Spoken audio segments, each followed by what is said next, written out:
The High Council of Xylos had decreed the extermination of the Flumps, a species so pathetically helpless.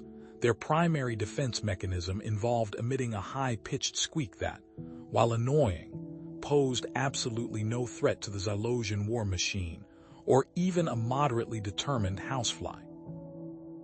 The Xylosian fleets, jam-packed with phase cannons and singularity missiles, were already mobilizing their mission: to scour the Flump homeworld from the galactic map. The Flumps, sadly, couldn't even scour their own carpets. Then, inexplicably, defying all logic and military protocol, a crayon drawing of a Flump wearing a tiny, slightly lopsided hat arrived on the Supreme Commander's desk. Supreme Commander Xyler, a veteran of countless campaigns across a dozen galaxies, stared at the crude artwork. His face, a roadmap of wrinkles etched by decades of war and strategic calculation, remained impassive. He'd faced down Cragonian berserkers, negotiated treaties with the ethereal Sylvans, and even once outsmarted a sentient black hole, a story for another time and involving a great deal of paperwork. But this crayon monstrosity baffled him. The Flump itself was a blob of wobbly blue, seemingly drawn by someone who'd never actually seen a Flump, which, granted, was most people. The hat, however, perched jauntily atop the Flump's head, was rendered in a vibrant, almost defiant yellow. News of the Xylosian decree, predictably, reached Earth. The story, embellished with dramatic pronouncements of impending galactic doom, ran on every news outlet from CNN to the Cosmic Times podcast. The plight of the defenseless Flumps, facing annihilation simply for existing, sparked widespread outrage and concern. Protests erupted in major cities, petitions circulated online, and even a few brave souls attempted to knit anti-Xylosian sweaters, which, given the Xylosians' chitinous exoskeletons, seemed somewhat misguided.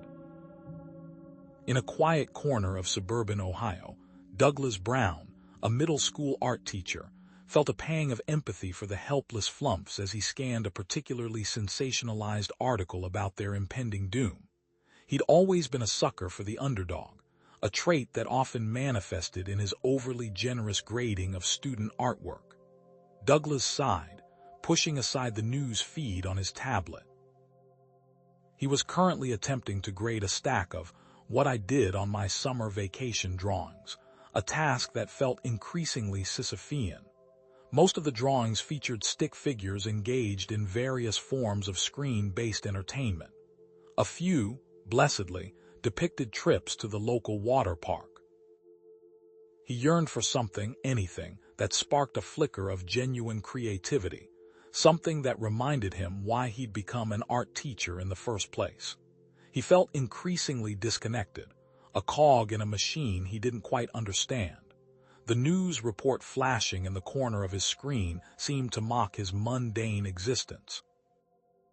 Meanwhile, light years away, Luna, an Ithorian emissary monitoring the Xylosian situation from a neutral space station, saw the leaked image of the crayon drawing as a potential lifeline, however improbable for the Flumps. Ithorians, known for their deep connection to the living force and their even deeper connection to intergalactic bureaucracy, were usually cautious, measured. But Luna, despite her four throats and penchant for meticulously organized data streams, possessed a spark of, well, if humans had a word for it, it would be something akin to audacity. Luna scrolled through the archives, finding Douglas's online blog, Art and Empathy, a surprisingly insightful collection of essays on the importance of connecting with students through art. His musings on fostering creativity and understanding resonated with her own growing sense of desperation. Her superiors, a council of 8 Ithorians whose collective sigh could power a small moon, were predictably skeptical. Emissary Luna, intoned the eldest, his voice a low rumble that vibrated the holographic conference table. Are you suggesting we base our diplomatic strategy on? Child scribble. With all due respect, Elder Thrax, Luna replied, her 4 voices blending into a surprisingly melodic harmony. Conventional diplomacy has yielded precisely zero results. The Xylosians are unmoved by logic, reason, or even strategically placed bribes of rare nebula orchids. Perhaps something unconventional is required. After much debate, and several strategically placed coughs from Luna highlighting the urgency of the situation, she was authorized to contact Douglas Brown. The authorization came with a stern warning. Emissary, tread carefully. Do not, under any circumstances, create an intergalactic incident over a piece of colored wax. Luna initiated contact through secure channels, her fingers dancing across the console. The message, encrypted and routed through a dozen relay stations, finally pinged on Douglas's tablet, appearing as a seemingly innocuous system update. Mr. Brown, the message began, we believe you may possess information crucial to the survival of an entire species. A crayon drawing intercepted from the Xylosian High Command holds the key. Your assistance in understanding its meaning is requested. Attached was a high-resolution scan of the drawing, the wobbly blue flump, the jaunty yellow hat. Douglas stared at the image, a wave of confusion washing over him. What in the name of Bob Ross is going on? He muttered to himself, saving a species. With a crayon drawing, it sounded insane, but something about the earnestness of the message, the sheer absurdity of the situation, piqued his curiosity. He leaned back in his chair, the image of the flump wearing the tiny hat burned into his retinas. This was definitely going to be an interesting week. Douglas stared at the message on his laptop screen, the words blurring together. A crayon drawing, stopping a galactic war against the Xylosians. He reread Luna's plea, each word seeming more absurd than the last. He closed the laptop, rubbed his tired eyes, and walked to the kitchen. The aroma of stale coffee grounds filled the air. He poured himself a glass of water, the coolness doing little to clear the fog in his brain. Back at his desk, he typed Xylosians into the search engine. Images flooded the screen, imposing figures in sleek obsidian armor, colossal warships blotting out alien skies, and cities of geometric perfection built on desolate worlds. Then he searched flumps. The results were underwhelming. Fuzzy, pastel-colored creatures resembling sentient dust bunnies floated serenely in lush, bioluminescent forests. Their only defense seemed to be their inherent cuteness. The power imbalance was staggering. A wave of helplessness washed over him. What could he, a middle school art teacher, possibly do? He picked up his phone and dialed Sarah, a fellow art teacher at the high school. Sarah, hey, it's Douglas, got a weird one for you. A friend needs help interpreting a kid's drawing. Thinks it might, prevent a genocide. He could hear Sarah stifling a laugh on the other end. Later that afternoon, 4 art teachers huddled around Douglas's desk, scrutinizing a digital copy of Lily's drawing. The composition is bold, Sarah offered, her tone carefully neutral. The color palette is certainly vibrant.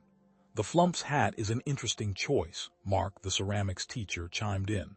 Perhaps a commentary on societal expectations. Douglas sighed.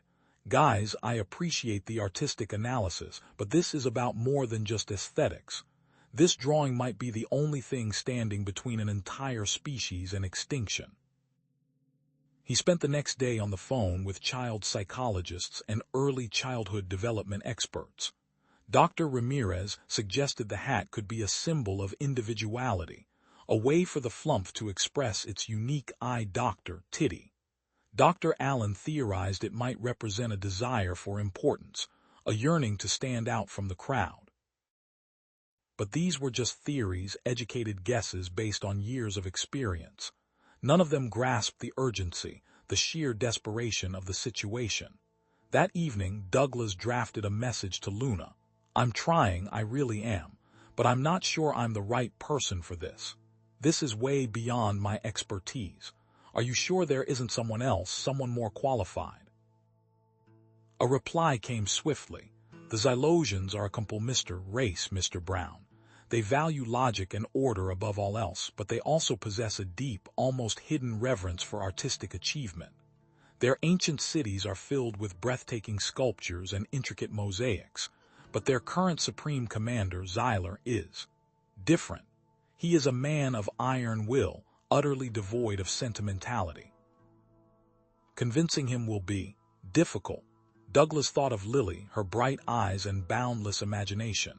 He remembered the way she'd proudly presented him with the drawing, her face beaming with innocent joy. Maybe, just maybe, she held the key. The next morning he drove to his sister's house. Lily was in the backyard, building a sandcastle. "Hey, Squirt," Douglas said, ruffling her hair. "Got a question for you."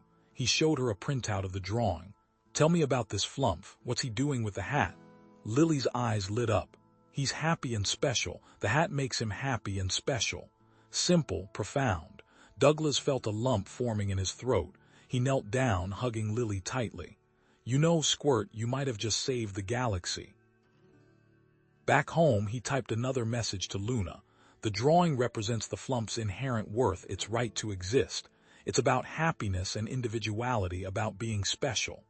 Luna's reply was cautious. "It is a false sentiment, Mr. Brown, but I fear it will not be enough. Xyler is not easily swayed by sentiment. He demands logic, reason, proof." "Then we'll find a way to show him the logic of innocence," Douglas replied, his willpower hardening. "We'll find a way to make him see." A new message from Luna appeared. "There is something you should know about Xyler. He lost a daughter many years ago. She died very young." Douglas stared at the words, stunned. A daughter.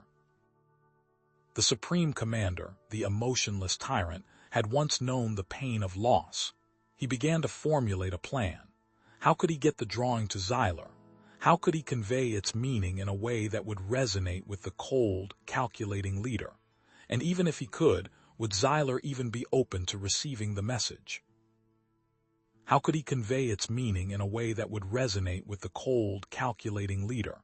And even if he could, would Xyler even be open to receiving the message? Douglas scrubbed a hand over his face, the grit of sleeplessness clinging to his skin. He needed a way in, a back door to Xyler's icy fortress. He leaned forward, muttering, "Direct contact. Bypass." His fingers danced across the keyboard, pulling up every obscure Xylosian information source he could find. Then, a flicker of color on a news aggregator caught his eye. Rare Xylosian art exhibition to be held on neutral station Kepler 186F. His breath hitched. Art. A chink in the armor. He clicked the link, devouring the details. The exhibition promised a glimpse into the Xylosian soul, a curated collection of their most prized artistic achievements. Luna's holographic form flickered into existence beside his monitor. "Douglas, what are you doing? I am detecting unusual search patterns." "An art exhibition, Luna," he said, his voice tight with hope. "On Kepler 186F, a chance to reach Xyler directly." Luna's form solidified, her Ithorian head tilting in concern. "Douglas, that is ill-advised. The security surrounding Xyler is absolute. He is, to put it mildly, paranoid. Attending uninvited would be foolish."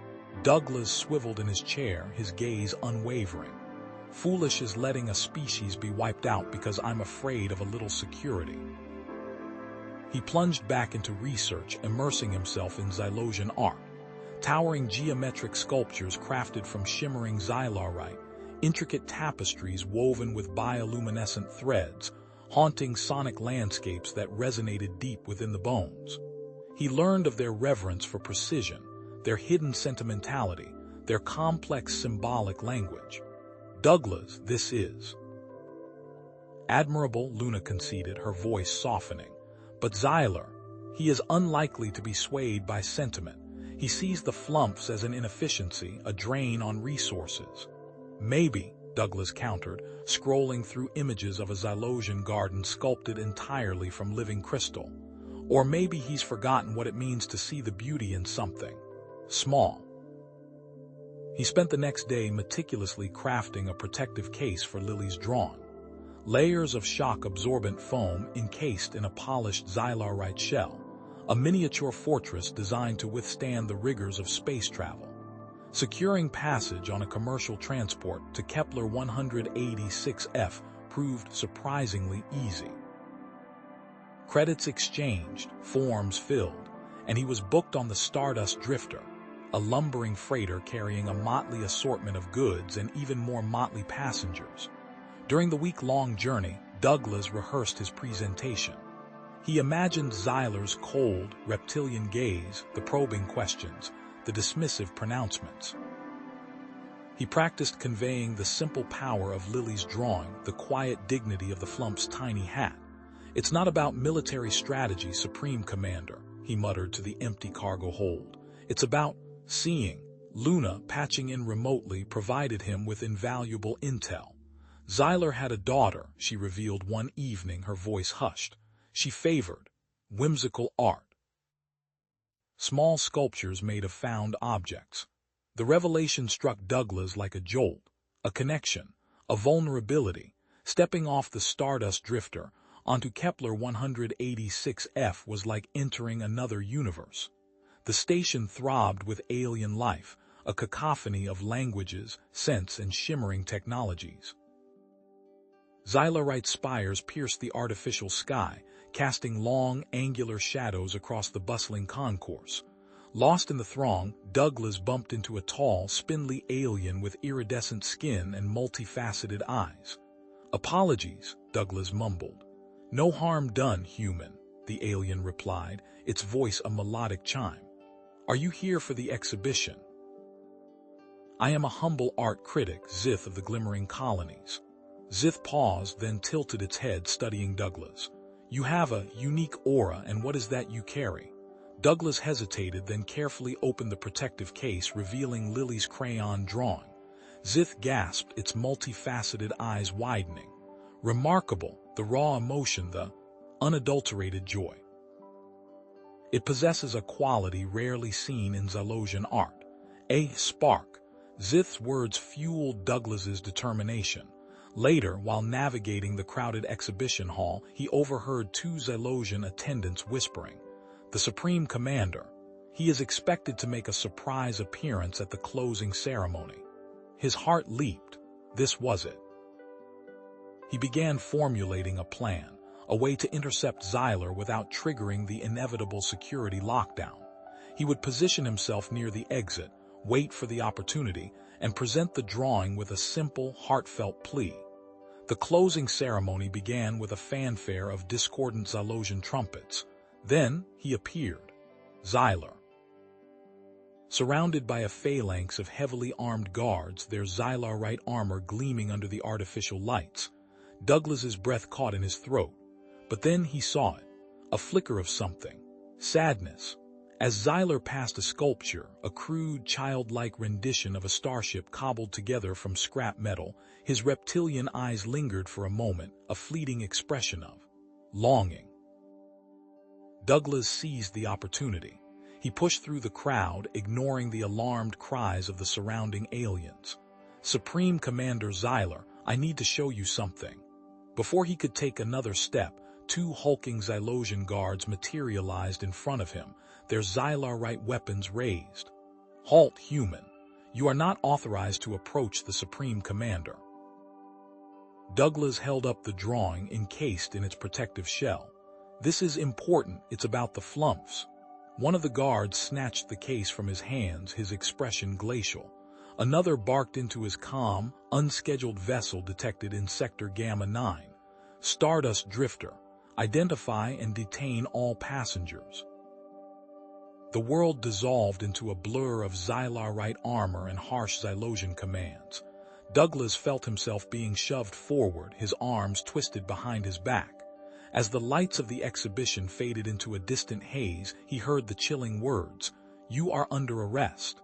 The security chief's reptilian eyes narrowed. "Brown, isn't it? A fitting name for your mud-like intellect."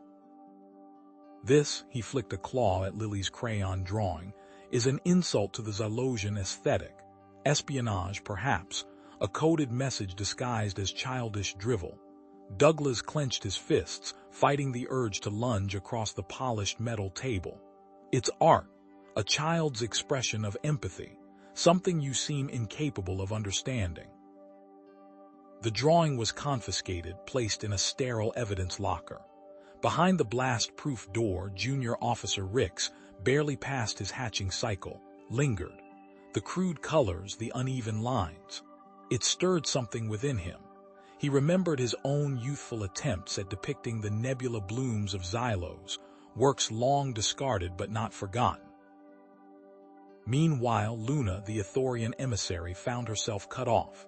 The Xylosian comms network had gone silent, Douglas's signal lost. Frustration tightened her vocal cords. She reactivated a dormant contact, a shadowy figure known only as Whisper, a slicer with access to restricted data streams. I need information on a human, Douglas Brown, and the movements of Supreme Commander Xyler. Ricks, unable to shake the drawing's simple charm, risked a glance at the security monitors. He carefully retrieved the evidence packet, concealing it beneath his tunic. Later, in the privacy of his quarters, he presented the drawing to his daughter, Kira, her antennae twitching with curiosity.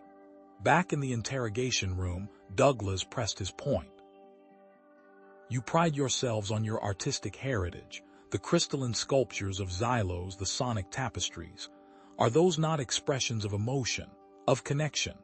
This drawing is no different, Chief. It's a plea for understanding. Luna, guided by Whisper's cryptic data, discovered Xyler's secret, a private art gallery aboard his flagship, the Ironclad Will.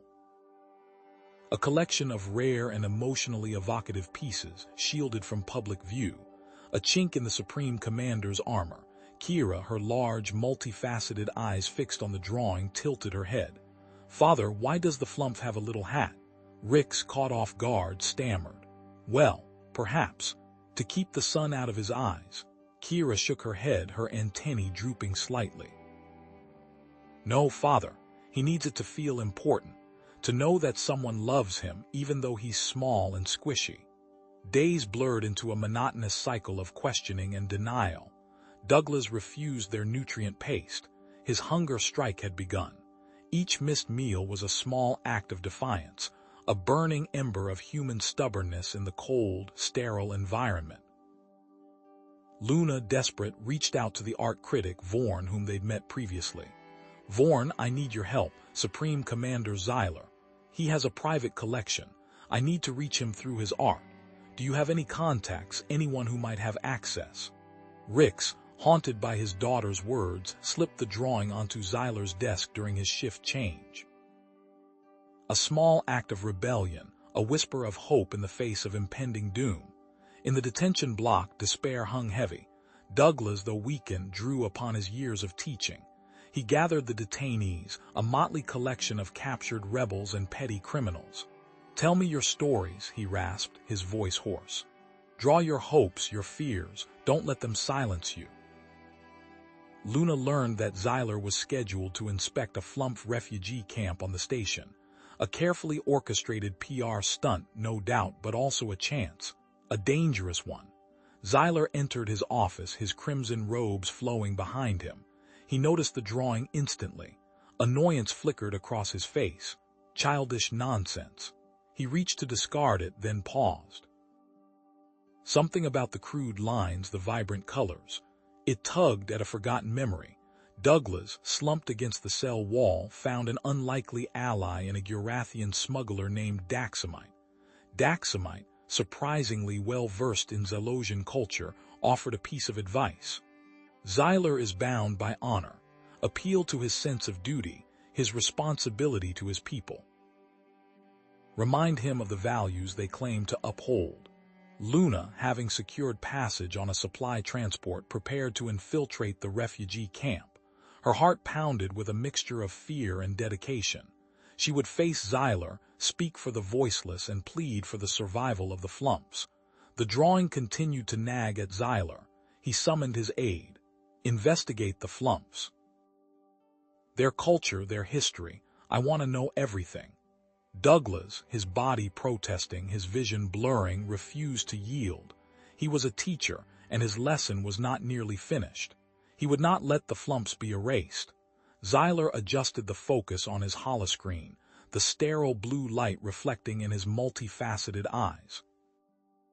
The report scrolled before him: flump species assessment, provisional designation expendable, minimal resource contribution, negligible strategic value, docile temperament mitigates potential threat. He swiped to the next page: cultural analysis, rudimentary societal structure, no discernible artistic expression beyond basic utilitarian crafts, limited technological advancement. Conclusion: assimilation impractical, resource allocation unsustainable. He pinched the image, zooming in on a flump elder's face. The creature's large, mournful eyes stared back at him, a silent plea in their depths. Douglas coughed, a rattling, painful sound that echoed in the sterile cell. His vision swam, the gray walls blurring into indistinct shapes. He tried to sit up, but his muscles screamed in protest. His ribs felt like brittle twigs, threatening to snap with each shallow breath. He hadn't eaten in days. The hunger gnawed, a constant, insistent ache that had begun to fade into a dull numbness. Luna choked back a sob, the metallic tang of recycled air doing little to mask the stench of despair that permeated the flump refugee camp.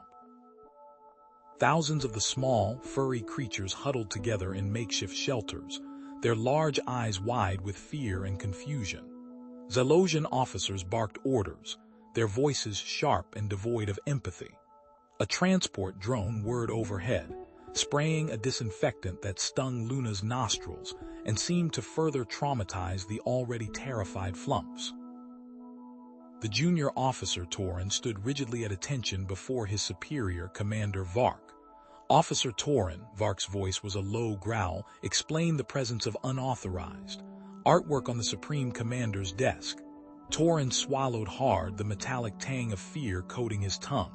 Sir, I believed it might offer a different perspective, a way to avoid unnecessary conflict. Xyler closed his eyes, a flicker of memory igniting behind his multifaceted gaze. He was young, barely past his larval stage, sitting beside his sibling, Lyra, in their family's art studio. Lyra, ever the more talented one, was meticulously crafting a miniature sculpture of a Xylosian sun dragon. Xyler, frustrated with his own clumsy attempts at painting, had smeared a blot of crimson across his canvas. Lyra had laughed, a bright melodic sound that still echoed in his mind. It's abstract Xyler, very avant-garde. Lyra had died young, a victim of a rogue asteroid strike. The memory, usually buried deep within his subconscious, surfaced with unexpected force. A medic clad in sterile white armor knelt beside Douglas. Brown, you're being irrational, your vital signs are plummeting. Another day without sustenance and you'll suffer permanent organ damage. Douglas blinked, his vision blurring. The flumps, they're facing permanent extinction, he rasped, his voice barely a whisper. My sacrifice is insignificant. Luna watched in horror as a Xylosian guard, bored and callous, prodded a flump child with his energy rifle. The child whimpered, its large eyes filling with tears. Luna surged forward, her Ithorian physiology momentarily overriding her diplomatic training. "Stop it!" she shouted, her voice echoing across the camp. The guard turned, his expression blank. "These creatures are under our protection. Such behavior is unacceptable." Torin stood defiant despite the energy cuffs binding his wrists. "Sir, with all due respect, genocide is never the answer, the drawing. It represents a plea for understanding, a reminder of our shared sentience." Commander Vark scoffed. "Sentience? These creatures are barely more than sentient dust mites." "You are confined to quarters, Officer Torin. A formal reprimand will be issued." Xyler tapped a command into his console. "Summon Curator Zill to my office immediately. I require a professional assessment of this." He gestured to the holographic image of Lily's crayon drawing, its simple lines and vibrant colors mocking the sterile perfection of his surroundings. Douglas drifted in and out of consciousness, his mind a swirling vortex of fragmented memories. He saw Lily, her face alight with joy as she presented him with a finger-painted masterpiece. He saw his students, their faces filled with concentration as they struggled to capture the beauty of the world around them. He saw himself, a young boy with a box of crayons, dreaming of creating worlds beyond imagination. Luna followed a wizened flump elder through a maze of makeshift tunnels, the air thick with the scent of damp earth and ancient secrets. They reached a hidden chamber, its walls lined with intricately woven tapestries depicting the history of the Flump people. The elder pointed to a small, unassuming stone resting on a pedestal. "The Hope Stone," he whispered, his voice raspy with age. "It amplifies empathy, compassion. It may be our only chance." Curator Zil, a renowned expert in Zalosian art and culture, stood before Xyler, his expression carefully neutral. "Supreme Commander, the artwork is rudimentary, technically unsophisticated. However," he paused, choosing his words carefully, "it possesses a raw, emotional power that transcends cultural barriers. Its simplicity is its strength." Douglas gasped, his body convulsing. He was back in his childhood bedroom, surrounded by his drawings and paintings. His mother stood beside him, her hand resting gently on his shoulder. "You have a gift, Douglas," she said, her voice soft and encouraging. "Don't ever let anyone tell you otherwise." Luna carefully lifted the Hope Stone, its smooth surface radiating a gentle warmth. She closed her eyes, focusing her intent. Let this reach him. Let it break through the walls of prejudice and indifference. Let it remind him of what it means to be alive. Xyler replayed the security footage of Douglas's detention, his multifaceted eyes narrowing in concentration. He observed the subtle shift in the detainees' behavior, the flicker of hope that ignited in their eyes as Douglas spoke. He saw the guards, their expressions softening, their rigid postures relaxing ever so slightly. A chime echoed through Xyler's office.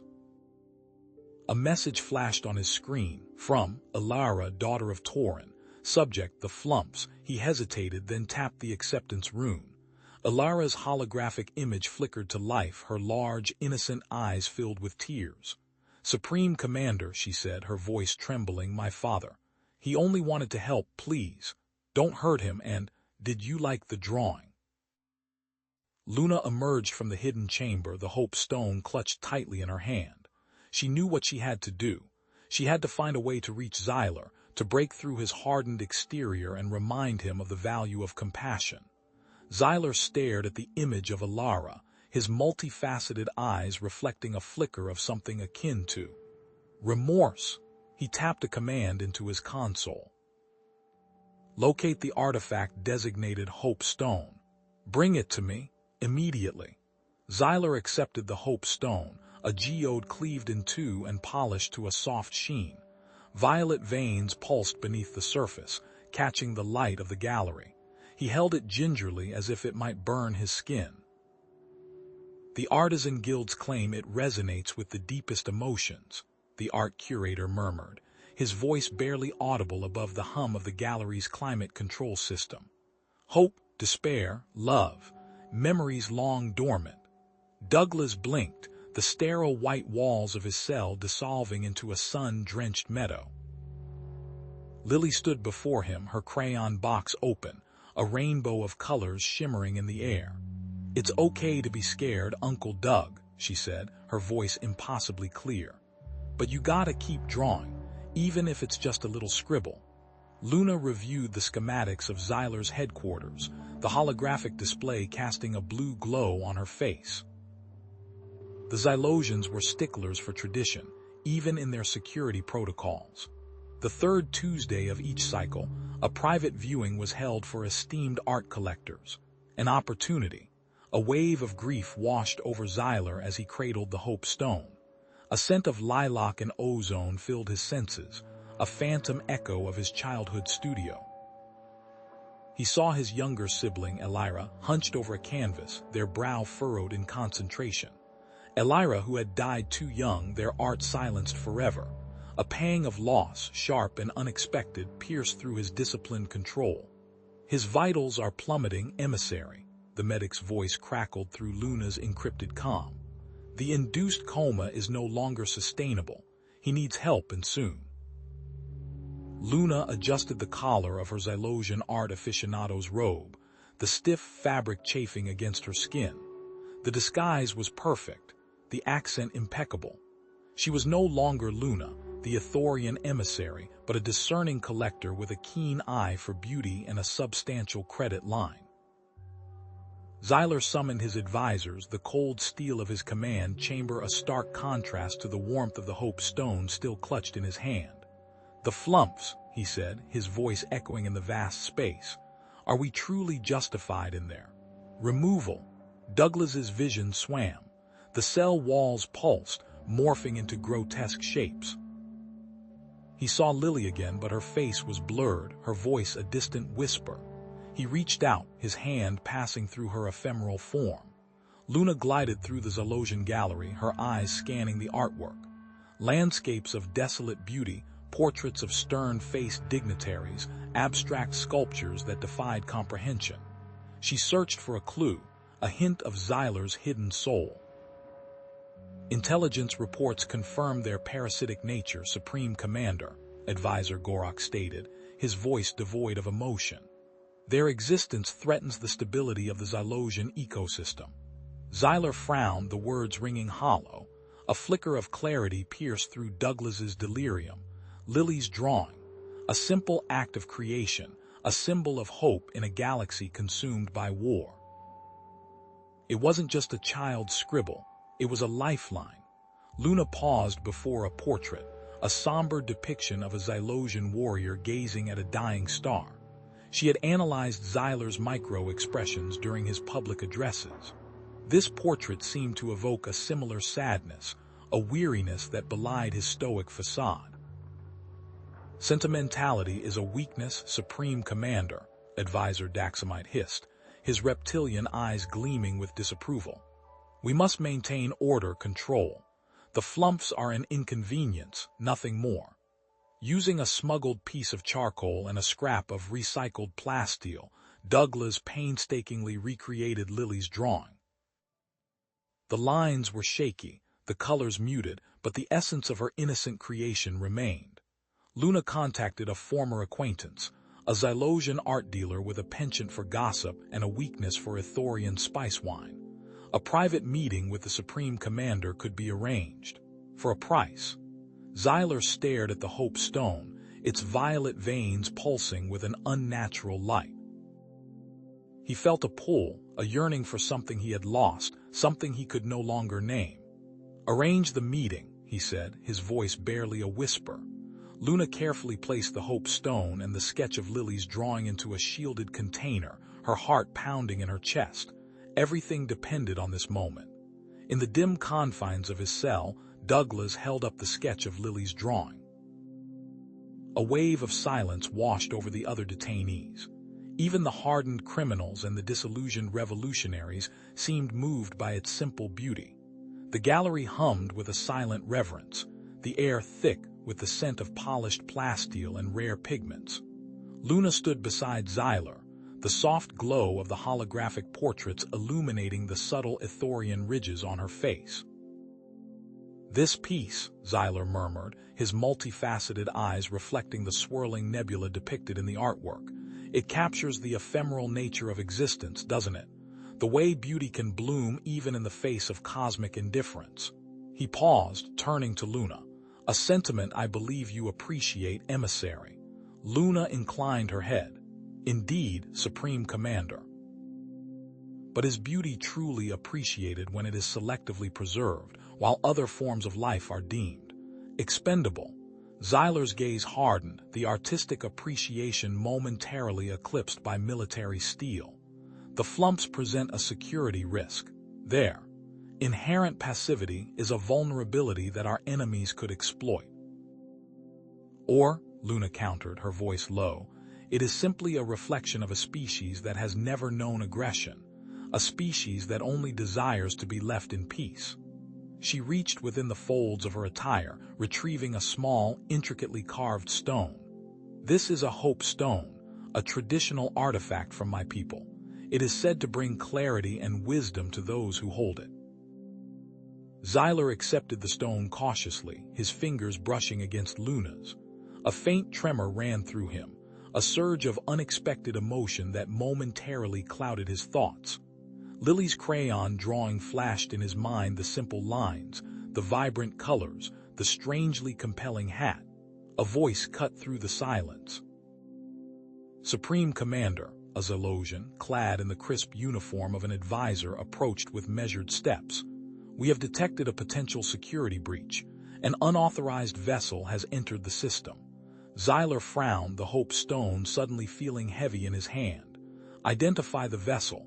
What are their intentions?" The advisor hesitated, his gaze flickering towards Luna. "That remains unclear, Supreme Commander. However, we have reason to believe that the emissary may not be who she claims to be." He lowered his voice, speaking directly to Xyler. "Her motivations should be scrutinized." Meanwhile, light flickered across Douglas's eyelids. His fevered mind was now a canvas for Lily's drawings, the crayon lines bleeding into reality. He mumbled, his voice weak and raspy, "The hat. Tell him about the hat, Luna." Luna, sensing the shift in Xyler's demeanor, pressed forward. "Supreme Commander, I understand your concerns, but I implore you to consider this." She produced a small, replicated sketch of Lily's drawing, its vibrant colors stark against the sterile environment of the gallery. This was created by a human child, a simple expression of empathy for a species she has never even met. Xyler stared at the drawing, his expression unreadable. The simple lines, the earnest attempt at representation, resonated with a forgotten part of himself. Flashback. A younger Xyler, his scales still soft and unblemished, sat beside his sibling in a sun-drenched courtyard. They were sketching on slates, their laughter echoing through the air as they competed to create the most imaginative creature. His sibling was long dead, a casualty of a forgotten war. The advisor pressed on, his voice sharp. "Supreme Commander, the flump threat remains. I must respectfully request a formal order for their elimination." Douglas's voice, though weak, cut through the haze of Luna's thoughts. "The hat. It's about dignity, about seeing them as individuals. Tell him that, Luna. Tell him about the hat." Luna focused, her voice gaining strength. "The hat, Supreme Commander. It may seem insignificant, but it represents something profound. It represents dignity, individuality, hope. It is a symbol of the inherent worth of every living being, no matter how small or seemingly insignificant." Xyler wavered, his multifaceted eyes darting between the drawing, the hope stone, and his advisor. The weight of his decision pressed down on him, threatening to crush him. Suddenly, Xylosian guards stormed into the gallery, their weapons raised. "Traitor!" One of them barked, pointing a weapon at Luna. "She is not an Ithorian emissary. She is a rogue agent attempting to destabilize the Zalosian Empire." Another guard advanced, revealing a concealed weapon. "She was also here to assassinate you, Supreme Commander." The guards moved to apprehend Luna, but she raised a hand, her expression defiant. "Wait. I know of a planned attack on your homeworld, Supreme Commander. An attack that only a select few within the Ithorian resistance are aware of." Her eyes bored into Xyler's. "Do you truly believe I would risk my life to warn you if I intended you harm?" Xyler's multifaceted eyes narrowed, the crimson depths swirling with indecision. A muscle ticked in his jaw. "Then explain," he finally rasped, the word edged with barely controlled fury. "Why a disgraced Ithorian emissary moments away from oblivion would suddenly claim to be my savior. Guards, stand down, for now." The order, barked with the force of a sonic cannon, rippled through the assembled soldiers. Weapons lowered incrementally, but suspicion remained etched on their chitinous faces. He pivoted, his ornate armor clicking with each movement. "Emissary," he addressed Luna, his voice regaining a semblance of composure, though the undercurrent of threat remained palpable. "You claim knowledge of an assassination plot. You will provide proof. I want names, dates, locations, verifiable facts. My security forces will investigate discreetly. If this is a ploy. He let the threat hang, heavy and suffocating. Luna met his gaze, her own unwavering. The attempt will be made during the Unity ceremony tomorrow. A disruptor pulse, disguised as part of the light show, targeting your command chair. The operative is Commander Raxos, head of internal security. He's been bribed by elements within the Outer Rim Consortium, eager to destabilize the Xylosian Empire and exploit our resources. She rattled off a series of coordinates and access codes, each delivered with chilling precision. A ripple of unease spread through the ranks of the guard. Such specific information couldn't be fabricated on a whim. Lies. Xyler's advisor, a gaunt Xylosian named Vorax, spat the word like venom. This Ithorian is a known traitor, desperate to save her own skin. She's playing on your... He hesitated, searching for the right word. Compassion. Do not be fooled, Supreme Commander. Execute her now and be done with this charade. Vorax's voice dripped with disdain, his gaze never leaving Luna. A silent battle waged between them. A flicker of memory, a darkened room. Figures cloaked in shadows, their voices hushed but infused with malice. Raxos will ensure the Supreme Commander's departure. The Ithorian fool suspects nothing. A data chip exchanging hands, the glint of a disruptor pistol. Xyler's gaze hardened. Emissary, you will be detained, not executed, pending a thorough investigation. He gestured to the guards. Confine her to holding cell Gamma 7. Ensure her comfort but maintain strict surveillance. As the guards moved to escort Luna away, a tremor ran through Douglas. He gripped the table, his fingers tightening. The sterile lab dissolved, replaced by a swirling vortex of color and sound. He saw Luna's face, but it morphed into Lily's, her eyes wide with fear. Lily, no, Lily, stay back, they'll hurt you, the colors. They're not safe. He thrashed against the restraints, his breathing ragged. His voice, thick with delirium, cut through the tense atmosphere. The spirals, the Xylosian spirals. It's all about the spirals, their art. It's a longing for what they've lost. Their youth, the laughter, the freedom. That's their weakness, nostalgia. They drown it in order and discipline, but it's still there, festering. Confined within the cold, metallic walls of Gamma 7, Luna replayed Douglas's frantic words in her mind. Nostalgia, a longing for what they've lost. Could that be the key? Appeal to Xyler's buried emotions, to the child he once was. It seemed a desperate gamble, but she had nothing left to lose. Back in the lab, Douglas convulsed, his body racked with chills. His skin was clammy, his breathing shallow. The monitors beeped erratically, displaying a cascade of alarming readings. He needed immediate medical attention, but Luna was still in Xyler's custody, her fate hanging in the balance. On the bridge of his flagship, Xyler reviewed the preliminary reports from his security team. The coordinates Luna provided matched several clandestine meeting points used by the Outer Rim Consortium. Commander Raxos's financial records showed a series of unexplained transfers from offshore accounts. Doubt gnawed at him. Could she be telling the truth? He strode into Gamma 7, the metallic clang of his boots echoing in the narrow corridor.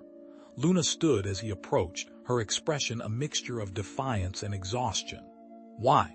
He demanded, his voice low and intense. Why risk your life for the flumps? For me, you owe me nothing. Luna met his gaze, her voice firm despite her captivity. I am disillusioned with the Ithorian Empire. Their pursuit of galactic dominance has blinded them to the value of individual lives, to the beauty of simple things. The flumps, they are innocent.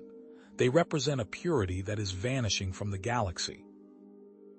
And you, Supreme Commander, despite your reputation, I believe you possess the capacity to see that innocence, to protect it. Xyler turned away, his gaze fixed on the cold steel wall. Innocence is a luxury we cannot afford in these times. He paused, then, almost imperceptibly, his shoulders slumped. I used to draw, you know. As a child, my sister. She loved my drawings. Spirals mostly, intricate, endless spirals. His voice was barely a whisper, a ghost of a memory. Luna seized the opportunity. Then remember that child, Supreme Commander. Remember the joy, the freedom, the simple beauty of those spirals. Consider Lily's drawing. See the flump wearing that ridiculous hat. See the empathy, the compassion. Is that not worth preserving? Is that not worth fighting for? Xyler stood motionless for a long moment, his internal struggle a palpable force in the small cell. Finally, he turned back to Luna, his face etched with a weariness that belied his years. "Very well," he said, his voice heavy with resignation. "I will issue a temporary stay on the Flump extermination order." He straightened his shoulders, the weight of command settling back upon him. "I will announce a public review of the evidence, inviting neutral galactic observers. It will buy us time to uncover the truth." Vorak stormed onto the bridge, his face contorted with fury. "Supreme Commander, you cannot be serious. This is madness, weakness. The Outer Rim Consortium will see this as an invitation to invade. The military will revolt. You are jeopardizing the entire Zalosian way of life." Xyler turned to face his advisor, his eyes cold and resolute. "You are dismissed, Vorak, effective immediately." Vorak's face paled. You are making a grave mistake, Supreme Commander. A mistake that will cost you everything." "Remember this, Xyler. Mercy is a disease and it spreads quickly. This decision could cost you your leadership. It could cost us our very existence." The air in the Supreme Commander's war room crackled with barely suppressed fury. General Rick, a hulking Zalosian whose carapace gleamed like obsidian, slammed a fist on the holographic table, the image of a Flump colony shimmering momentarily. "This delay, Xyler, is perceived as weakness. The troops are ready. The extermination is justified. Are you questioning the will of the Council?" Xyler, his bioluminescent markings flickering with restrained anger, met Rick's gaze. "I am ensuring the Council's will is executed with precision, not haste. A thorough review is warranted." Rick sneered, his mandibles clicking. "A review? Or a retreat? Some whisper that you've been swayed by alien sentimentality." The implication hung heavy in the air. A formal challenge was coming. Light years away, on a Flump colony bathed in the violet glow of a binary sun, the news of the delayed extermination sparked a wave of naive celebration. The gelatinous creatures, their bodies shimmering with iridescent colors, pulsed with joy, completely oblivious to the precariousness of their reprieve. They had no concept of political unrest, of power struggles, of the dark currents swirling within the Zalosian Empire. Imprisoned within the stark confines of her cell, Luna pressed her auditory receptors against the cold plasteel wall. She overheard two guards, their voices low and guttural, discussing the political turmoil. Rick's got the military behind him. Xyler's finished if he can't justify this. A chill ran down her Ithorian spine. Xyler's life was now at risk. Back on Earth, Douglas Brown tossed and turned in his hospital bed, his fever spiking. Sweat plastered his thinning hair to his forehead. Asleep, he began to sketch, his hand moving with a frantic energy across the paper provided by the nurses. The images were disjointed, chaotic, swirling patterns, geometric shapes, and alien architecture. But amidst the chaos, a recurring symbol emerged, a stylized, three-pronged glyph that pulsed with an almost hypnotic energy. Nurse Emily Carter, weary from a double shift, gently wiped Douglas's brow. She paused, studying the sketches scattered across his bedside table. The symbols. She'd seen them before, not in any official capacity, but in hushed whispers and forbidden data streams.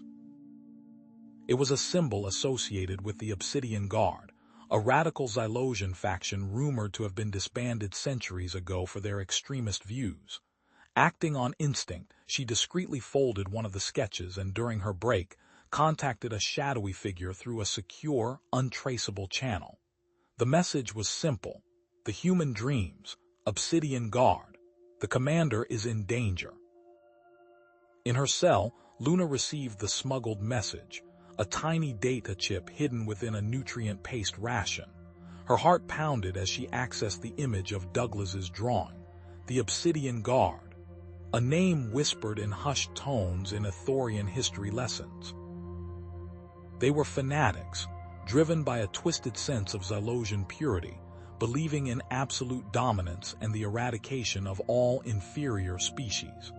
She frantically accessed her limited database, cross-referencing the symbol with historical records, architectural blueprints, anything that might shed light on its current significance. Meanwhile, in his private chambers, Zyler reviewed classified intelligence reports, his 4 eyes scanning lines of data with laser focus. He paused, his attention drawn to a discrepancy in the security protocols surrounding the Flumph extermination order. A minor bypass, easily overlooked but suspicious. He delved deeper, uncovering a series of similar anomalies, each one pointing to a deliberate manipulation of the system. The realization hit him like a physical blow. The assassination plot against him, the manipulated extermination order. They were connected, orchestrated by the same group, seeking to destabilize the Zylosian Empire and seize power for themselves. Captain Varro, Zyler's loyal guard captain, stood stiffly at attention. He distrusted Luna, saw her as an alien influence, but his loyalty to Zyler was absolute. "Supreme Commander," he said, his voice tight with concern, "a nurse on the humans' planet has sent these images. She believes they are relevant." He held out the sketch of the Obsidian Guard symbol, his expression betraying his skepticism. Zyler took the sketch, his eyes widening slightly. He recognized the symbol not from official records but from forbidden texts he'd studied in his youth. The Obsidian Guard, a rogue military unit believed to be disbanded after a failed coup centuries ago, but if they were still active. A holographic image flickered to life, displaying the face of a charismatic but ruthless Zylosian officer. General Vorak, his voice resonating with hardly restrained fury, addressed the Zylosian people. "Zyler has betrayed our values. He has succumbed to alien weakness. I vow to restore the extermination order and return Xylos to its rightful place as the dominant force in the galaxy."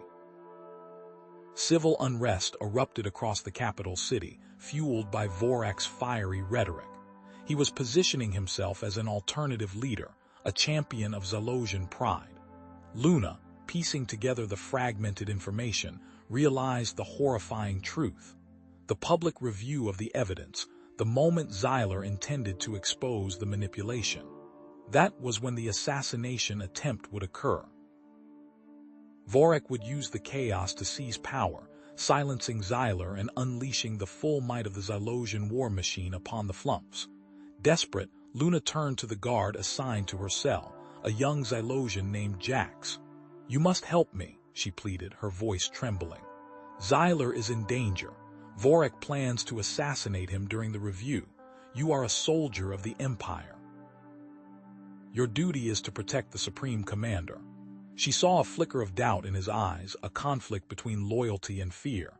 "Help me, Jax, and I promise you a future where Xylos lives in peace, not in endless war." On Earth, Douglas's condition worsened. His breathing became shallow, his skin clammy. Suddenly, his eyes snapped open, focusing on some unseen point in the distance. He spoke, his voice raspy and weak, uttering a fragmented phrase in ancient Zylosian. "Hidden passage beneath the throne." Then he lapsed back into unconsciousness. Luna, seizing the moment, pressed her advantage. "I will make sure you and your family are well compensated and safe if you help Jax." With Jax's hesitant help, Luna slipped through the cell door, the corridor stretching before them, a gauntlet of potential dangers. She had to reach Zyler, had to warn him before Vorak made his move. Back in the Supreme Commander's palace, Zyler, driven by the cryptic clue from the human's dream, barked orders.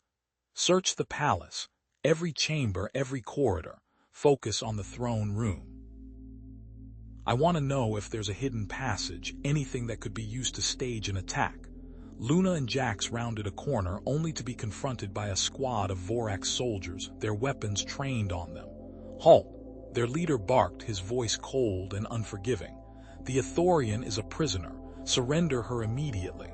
Jax hesitated, his hand trembling on his weapon. "I have orders from the Supreme Commander," he stammered. The leader of the soldiers sneered. "Your orders are rescinded. Vorak has declared a state of emergency. Stand down or face the consequences." He paused, his gaze hardening. "And consider this, guard your family. They are under our protection.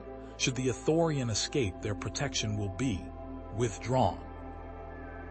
Luna stared at Jax, the weight of his impossible choice crushing her. His family, his entire future, rested on her decision. The guard's words echoed in Luna's mind. "My family, they'll suffer." Images flashed his children, small Xylosians with wide, pleading eyes, his mate, her face etched with worry. Could she condemn them to Vorak's cruelty? The escape was vital, perhaps the only chance to expose Vorak's treachery, but at what cost? Her hand, hovering over the release mechanism, clenched. The Flumps needed her, but so did this family. She turned, her Ithorian skin paling beneath the dim cell light. "Take me back." The guard flinched, surprise warring with relief on his face.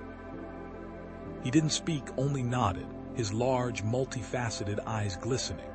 As he reached for the restraints, his fingers brushed hers, pressing something small and sharp into her palm, a shard of plasteel, honed to a fine point. A silent promise, a chance, however slim. Vorak's soldiers, their chitinous armor gleaming under the harsh lights, escorted Luna back to her cell. Their report, crisp and efficient, reached Vorak within minutes. He listened, his mandibles clicking softly, his reptilian eyes narrowed. She returned willingly, interesting. He didn't trust it, not for a moment, but the public review was paramount. The assassination attempt had to succeed. Meanwhile, deep beneath the palace, Xyler, guided by two stoic guards and the echo of Douglas's fragmented phrase, "Tapestry, truth," ran his hand along the cold stone wall of his private study. His fingers snagged on a loose thread. He tugged. The tapestry, depicting a stylized battle scene, shifted, revealing a narrow opening, a passage swallowed by darkness. He hesitated only a moment before stepping through, his guards flanking him, energy weapons drawn. The air within was stale, thick with the scent of dust and age. The passage twisted and turned, descending into a labyrinth of secret tunnels. Finally, it opened into a hidden chamber, its walls lined with shelves overflowing with ancient Xylosian artifacts and texts. Xyler's gaze fell upon a cracked datapad, its screen still flickering with fragmented images. He touched it, and a holographic projection shimmered into existence, a chaotic battle, Xylosians fighting Xylosians. A forgotten civil war. A radical faction seeking to dismantle the Empire, their faces contorted with fanaticism. General Vorak stood before the Xylosian Senate, his voice resonating with authority. "Our Emperor," he boomed, gesturing dismissively towards an empty dais, "is weak. He hesitates, he doubts. He allows sentiment to cloud his judgment." A murmur rippled through the assembled senators. "Xylos needs a strong hand, a decisive leader." He paused, letting his whine sink in. Then his voice dropped, imbued with manufactured concern. "And what of the Flumps? Are we to stand idly by while they plot against us, while they fester in their squalor, breeding disease and discontent?" He subtly manipulated the evidence, projecting distorted images of Flump gatherings, exaggerating their gestures, twisting their intentions. Fear, like a venom, began to spread through the Senate chamber. Across the stars, in a sterile hospital room, Douglas Brown thrashed in his sleep. Images flooded his mind, the hidden chamber, the ancient artifacts, and most vividly, a small, ornate box, crafted from obsidian and inlaid with shimmering, opalescent gems. He jolted awake, gasping for air, his heart pounding. He fumbled for the stylus and data slate beside his bed, his hand trembling as he sketched the box, his brow furrowed in concentration. Pandora's. He muttered, the words slurring on his tongue before lapsing back into unconsciousness. The nurse, a young Zylosian woman with compassionate eyes, watched him, her antennae twitching. She recognized the box. She'd seen it in historical databases, the Pandora's Box of Xylos, a legendary artifact rumored to contain a weapon of unimaginable power or a secret that could shatter the Empire. Fear coiled in her stomach. She quickly composed a message, encrypting it with multiple layers of security. The human dreamed of Pandora's box, possible connection to Vorak's plan. She sent it, her hand shaking, hoping it would reach Luna in time. Back in her cell, Luna received the message, her multifaceted eyes widening. The Pandora's box. She remembered the legends, the whispers of unimaginable power. Vorak. It all clicked into place. The extermination order, the assassination attempt, the Pandora's box. It was all a carefully orchestrated power grab. In the hidden chamber, Xyler reached the final shelf. There it was, the Pandora's box, gleaming under the faint light of his energy weapon. He reached for it, his fingers brushing against the cold obsidian. He lifted the lid. Empty. His heart sank. Vorak already had it. He closed his eyes, piecing it together. Vorak wouldn't use the box directly. He was too cunning for that. He would use it to create chaos, to incite fear, to justify his actions. And the public review. That was the stage. That was where Vorak would unleash whatever horrors the box contained and blame the flumps. In the Senate chamber, Vorak's soldiers, disguised as guards and servants, subtly shifted into position, their movements precise, their faces impassive. Each carried a small, concealed device, their hands never straying far. Luna, her heart pounding, worked feverishly at the cell's security panel, the shard of plasteel glinting in the dim light.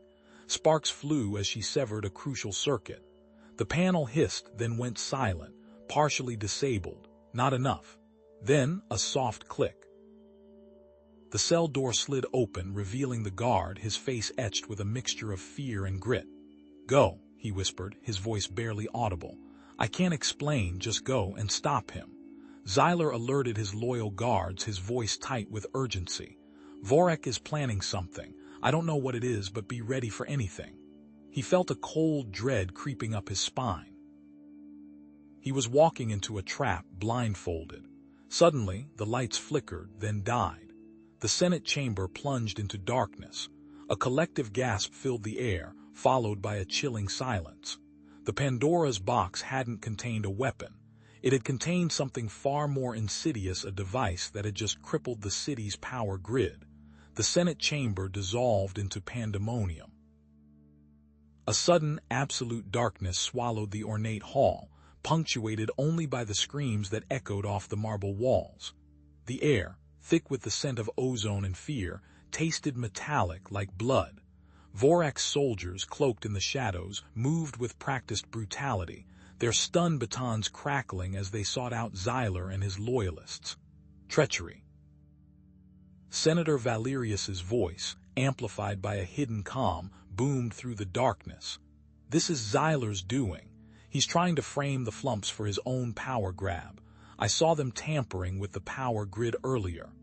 A ripple of panicked murmurs spread through the chamber, suspicion poisoning the air. Deep within the palace, Luna, freed from her cell by a stroke of luck or perhaps something more, navigated the darkened corridors. Emergency lights flickered erratically, casting long, dancing shadows that played tricks on the eye. Each step was a gamble, each breath a prayer.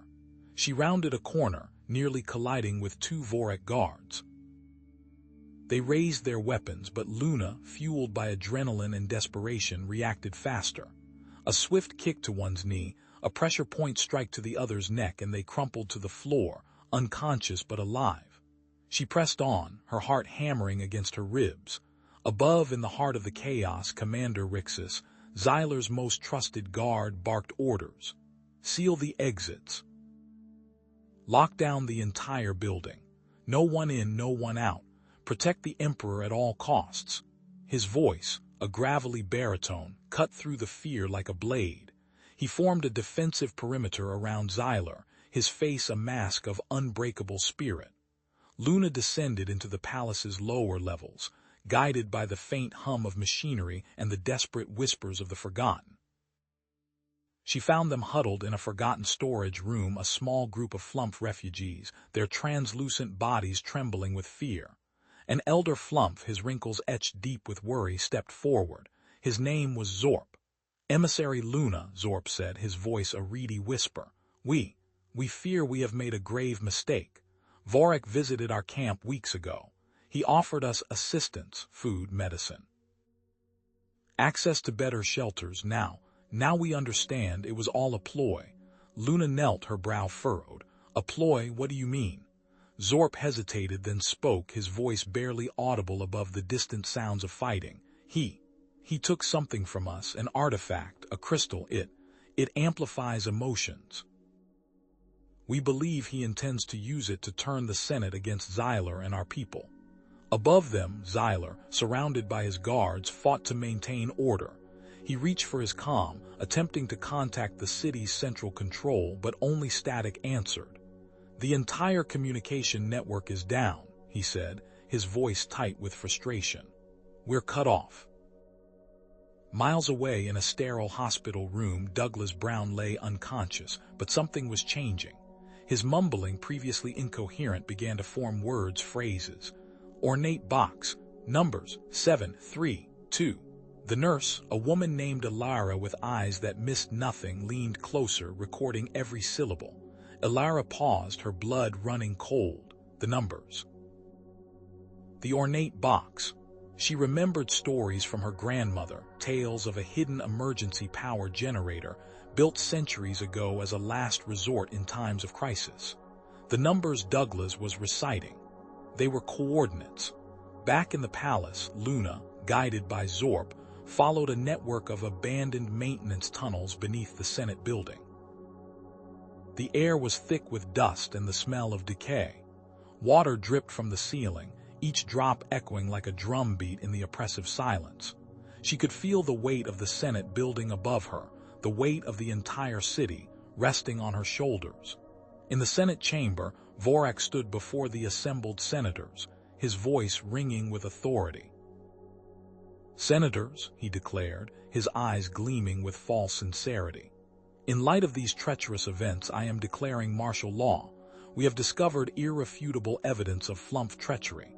They have been plotting against us for years, using a stolen artifact to manipulate our emotions." As Vorak spoke, he subtly activated the Flumph crystal, which he held concealed in his hand. A faint hum filled the air and a wave of fear washed over the senators, their faces contorted with suspicion and paranoia. They turned on each other, their voices rising in accusations and recriminations. Luna burst into the Senate chamber, her eyes scanning the scene. She saw Vorak, standing on the dais, the crystal glowing faintly in his hand. She saw the senators, their faces twisted with fear and hatred. She understood. Vorak was using the crystal to amplify their emotions, to turn them into puppets. Commander Rixus, spotting Luna, raised his weapon. "Assassin!" he shouted, his voice echoing through the chamber. "Stop her!" He lunged towards her, his face a mask of fury. "Rixus, no!" Xyler shouted, stepping forward. "She's an ally. She's trying to help us. Vorak is the traitor." Vorak, his face contorted with rage, pointed at Luna. "Kill her! Kill the Flumph sympathizer! She's working with the enemy." The senators, their minds clouded by fear, surged forward, their faces contorted with hatred. Luna knew she had to act fast. She saw her chance. As the senators closed in, she made a desperate move, lunging towards Vorak, aiming to disable the crystal. But Vorak was ready. He sidestepped her attack, holding the crystal aloft. Luna, with a swift motion, disarmed Vorak using the sharp tool she concealed, but the crystal slipped from his grasp, falling to the floor with a sickening thud. It shattered into a million pieces, the amplified emotions dissipating abruptly, leaving the senators confused and disoriented. But it was too late. Vorak's guards swarmed Luna, seizing her arms, dragging her away. Her fate hung in the balance. Meanwhile, in the hospital room, Elara, her hands shaking, transmitted the coordinates to Xyler, hoping against hope that he could find a way to use them in time. The cell door hissed shut, plunging Luna into near darkness. The air hung thick with the metallic tang of ionized particles, a side effect of the energy field crackling around the perimeter. Elite Xylosian soldiers, their faces obscured by gleaming helmets, stood guard like statues carved from obsidian. Each pulse of the field sent a shiver through her prosthetic arm, a constant reminder of her captivity. An amplified voice, cold and devoid of emotion, echoed through the chamber. "Luna of Ither, you are charged with treason against the Xylosian people. A tribunal will convene within the hour to judge your crimes. Your sentence will be swift." Deep within the Senate building, Xyler felt the data chip press against his palm. The nurse's desperate message had been clear: emergency power grid coordinates. Use them. He slipped the chip into his datapad, the screen illuminating with a schematic of the city's infrastructure. Time was running out. "Rixus," he said, his voice barely a whisper, "we need to move, now, and discreetly." They slipped out of the Senate chamber, blending into the panicked flow of officials and guards. Each shadowed corridor felt like a gauntlet. The coordinates led them to the city's outer limits, to a sector marked on outdated maps as Military Exclusion Zone. The emergency generator, it turned out, was housed within an abandoned, heavily fortified outpost, its concrete walls scarred by decades of neglect. Razor wire snaked across the perimeter, and dormant gun emplacements loomed from the shadows. Back in the cell, Luna focused, ignoring the throbbing in her arm. She reached for the hidden comm device embedded within her prosthetic, a last resort for contacting her Ithorian allies. Static. Nothing but static. Vorek had anticipated her every move. Xyler's team moved swiftly, their boots crunching on the neglected asphalt. Suddenly, a cry pierced the night. They rounded a corner to find a group of civilians huddled amidst the rubble, their faces streaked with blood and dust.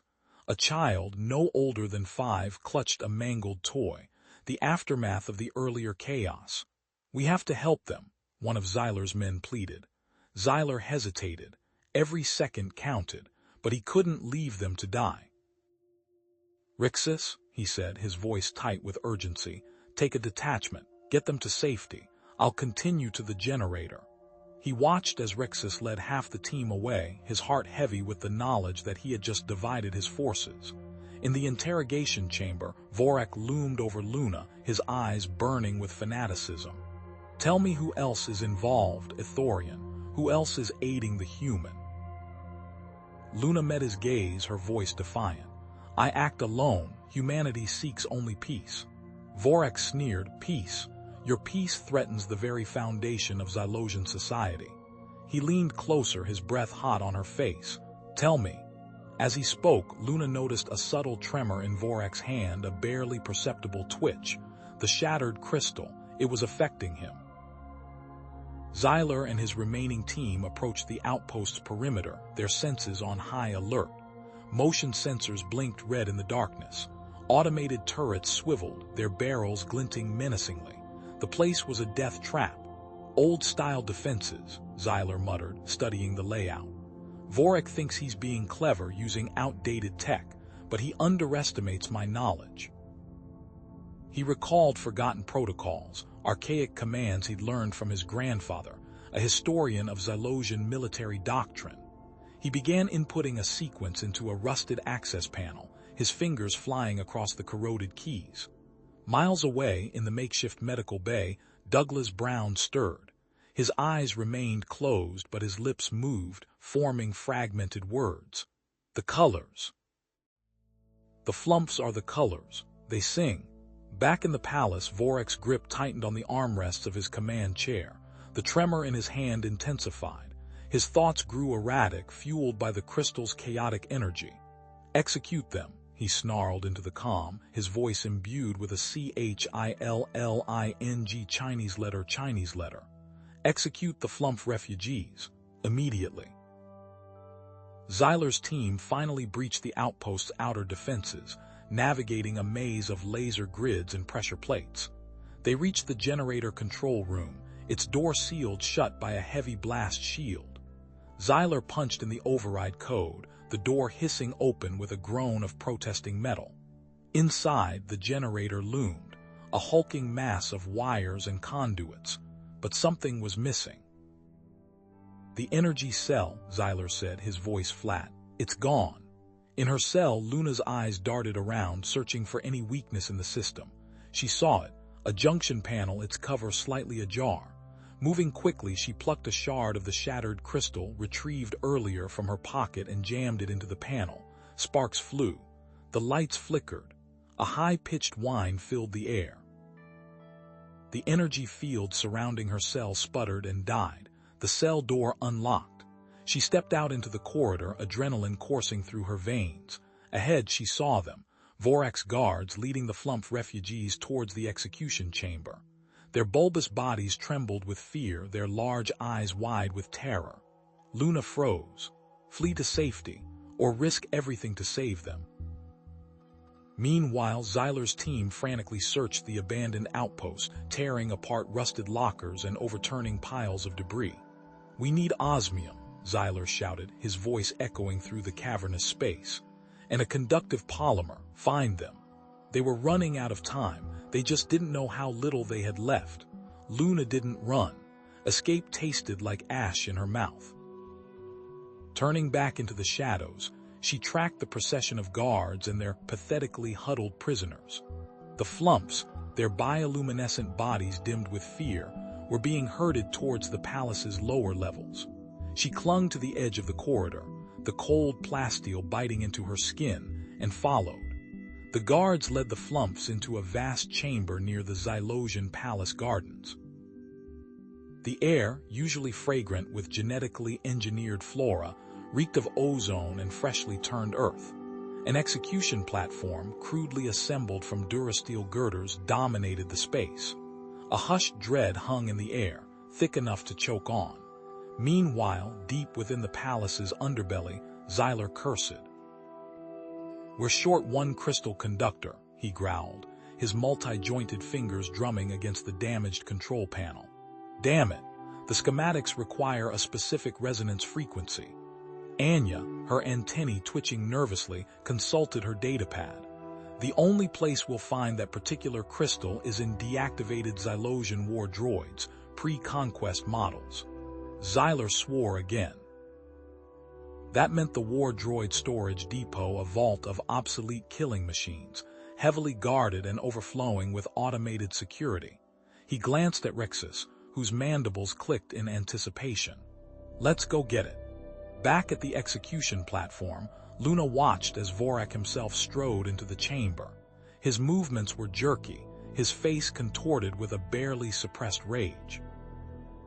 He barked orders at the guards, adjusting the restraints on the Flumps, his hands trembling. Suddenly, Vorak lurched, clutching his head. He blinked rapidly, his eyes unfocused. For a fleeting moment, the huddled Flumps shimmered, their forms morphing into the faces of Xyler, Luna, and even the image of the human child, Lily, wearing that ridiculous hat. He snarled, shaking his head violently as the vision faded. Across the city, Douglas thrashed in bed, his brow slick with sweat. The images had intensified, no longer blurry impressions but vivid scenes of the Flump, homeworld, a planet teeming with vibrant, interconnected ecosystems. He saw the Flumps not as helpless creatures, but as integral parts of a complex web of life. His mumbling grew more coherent. Harmonic, electromagnetic, frequencies. Luna knew she couldn't wait any longer, the execution was imminent. With a surge of adrenaline, she launched herself from the shadows, tackling one of the guards. The fight was brutal and swift. She snapped his neck with a sickening crack, but the sound echoed through the chamber. Alarms blared. Inside the war droid depot, Xyler bypassed the final security node. "Got it," he hissed, disabling the energy grid. But as the last lock clicked open, a silent alarm triggered, bathing the depot in crimson light. Anya cursed. "Vorak knows we're here." A squad of Xylosian soldiers, their energy rifles charged, poured into the depot. The air crackled with energy as the firefight erupted. Plasma bolts seared through the metal corridors, ricocheting off deactivated war droids. Luna fought with desperate ferocity. She disarmed one guard using his own weapon against him, but more were coming, their energy weapons trained on her. A stun blast caught her in the chest, sending her crashing to the ground, paralyzed. The guards swarmed her, dragging her away. Vorak, his face a mask of fury, watched as Luna was brought before him. "So the Ithorian traitor tries to interfere," he spat. "You will witness the consequences of your defiance." He turned to the guards. "Execute the flumps, now." Within the chaos of the war droid depot, Xyler ripped the crystal conductors from the chest cavity of a deactivated war droid. "Got them," he shouted. A plasma bolt slammed into Rixus, throwing him against a stack of deactivated droids. He crumpled to the ground, his chitinous armor cracked and smoking. "Rixus?" Anya cried, rushing to his side. "Get out of here," Rixus groaned, his voice strained. "Save the flumps." As Xyler and Anya prepared to retreat, a section of the fortress corridor collapsed behind them, a cascade of durasteel and sparking wires sealing off their escape route. They were trapped. Back in Douglas's small apartment, the art teacher sat bolt upright in bed, his eyes wide and clear. "The flumps," he said, his voice strong and steady. "They're a galactic harmonic. Destroy them, and everything falls apart." He reached for a crayon, a simple, unassuming stick of blue, and a blank sheet of paper. His hand moved with a newfound purpose, sketching a complex diagram of interconnected circles and lines, a visual representation of the flump's role in the galactic ecosystem. At the execution platform, Vorak raised his energy pistol, the weapon humming with lethal power. The first flump, trembling and resigned, was pushed forward. The crowd of Zalosian citizens watched in morbid anticipation. Just as Vorak was about to fire, a crackling transmission blared from the control panel near the execution platform. "Supreme Commander Vorak, this is Security Unit Delta 9. We have detected an intrusion in the war droid storage depot. Crystal conductors have been stolen." Vorak paused, his fingers still on the trigger, his eyes narrowed. Douglas, his gaze fixed on the completed drawing, spoke with unwavering conviction. "I know how to save them." "The drawing," Douglas continued, his voice tight, "it's not just a pretty picture, it's a schematic of sorts. A diagram of the flump's interconnectedness with the galactic electromagnetic field." He gestured urgently at the crystalline conductors Xyler's team had managed to salvage. "They're not just passive creatures. They actively harmonize conflicting frequencies, eliminating them. It'll be like yanking a crucial regulator from a complex system. It'll cause a destabilizing ripple effect across this entire sector." "Destabilizing how?" Xyler pressed, his mandibles clicking with concern. "Think of it like removing the white blood cells from a body," Douglas said. "The flump's power comes from their ability to receive and transmit energy to filter out the noise, but they're vulnerable. Focused sonic waves like the ones Vorak is weaponizing can disrupt that ability, overwhelm them. There has to be a way to reverse this," Lily offered, looking at the drawing with an intensity that belied her age. Douglas nodded, a spark of hope igniting in his eyes. "There is a counter-frequency. If we can calibrate a sonic emitter to broadcast a specific harmonic, we can potentially overload Vorak's weapon systems, disrupt the execution, and maybe even reverse the field effect." While Douglas and Lily worked feverishly, Xyler's team pressed onward, deeper into the Zalosian underbelly. They discovered a hidden tunnel system concealed behind the war droid depot, a narrow, claustrophobic passage that smelled of stale lubricant and ozone. "This could lead to the palace gardens," Xyler rasped, his voice echoing in the confined space. Rixus's condition worsened with every meter. The shrapnel wound pulsed with dark energy, and his breathing grew increasingly ragged. A makeshift stretcher was fashioned from discarded droid components, the metal cold and unforgiving against his injured flesh. As they moved through the tunnels, the team overheard fragments of hushed conversation.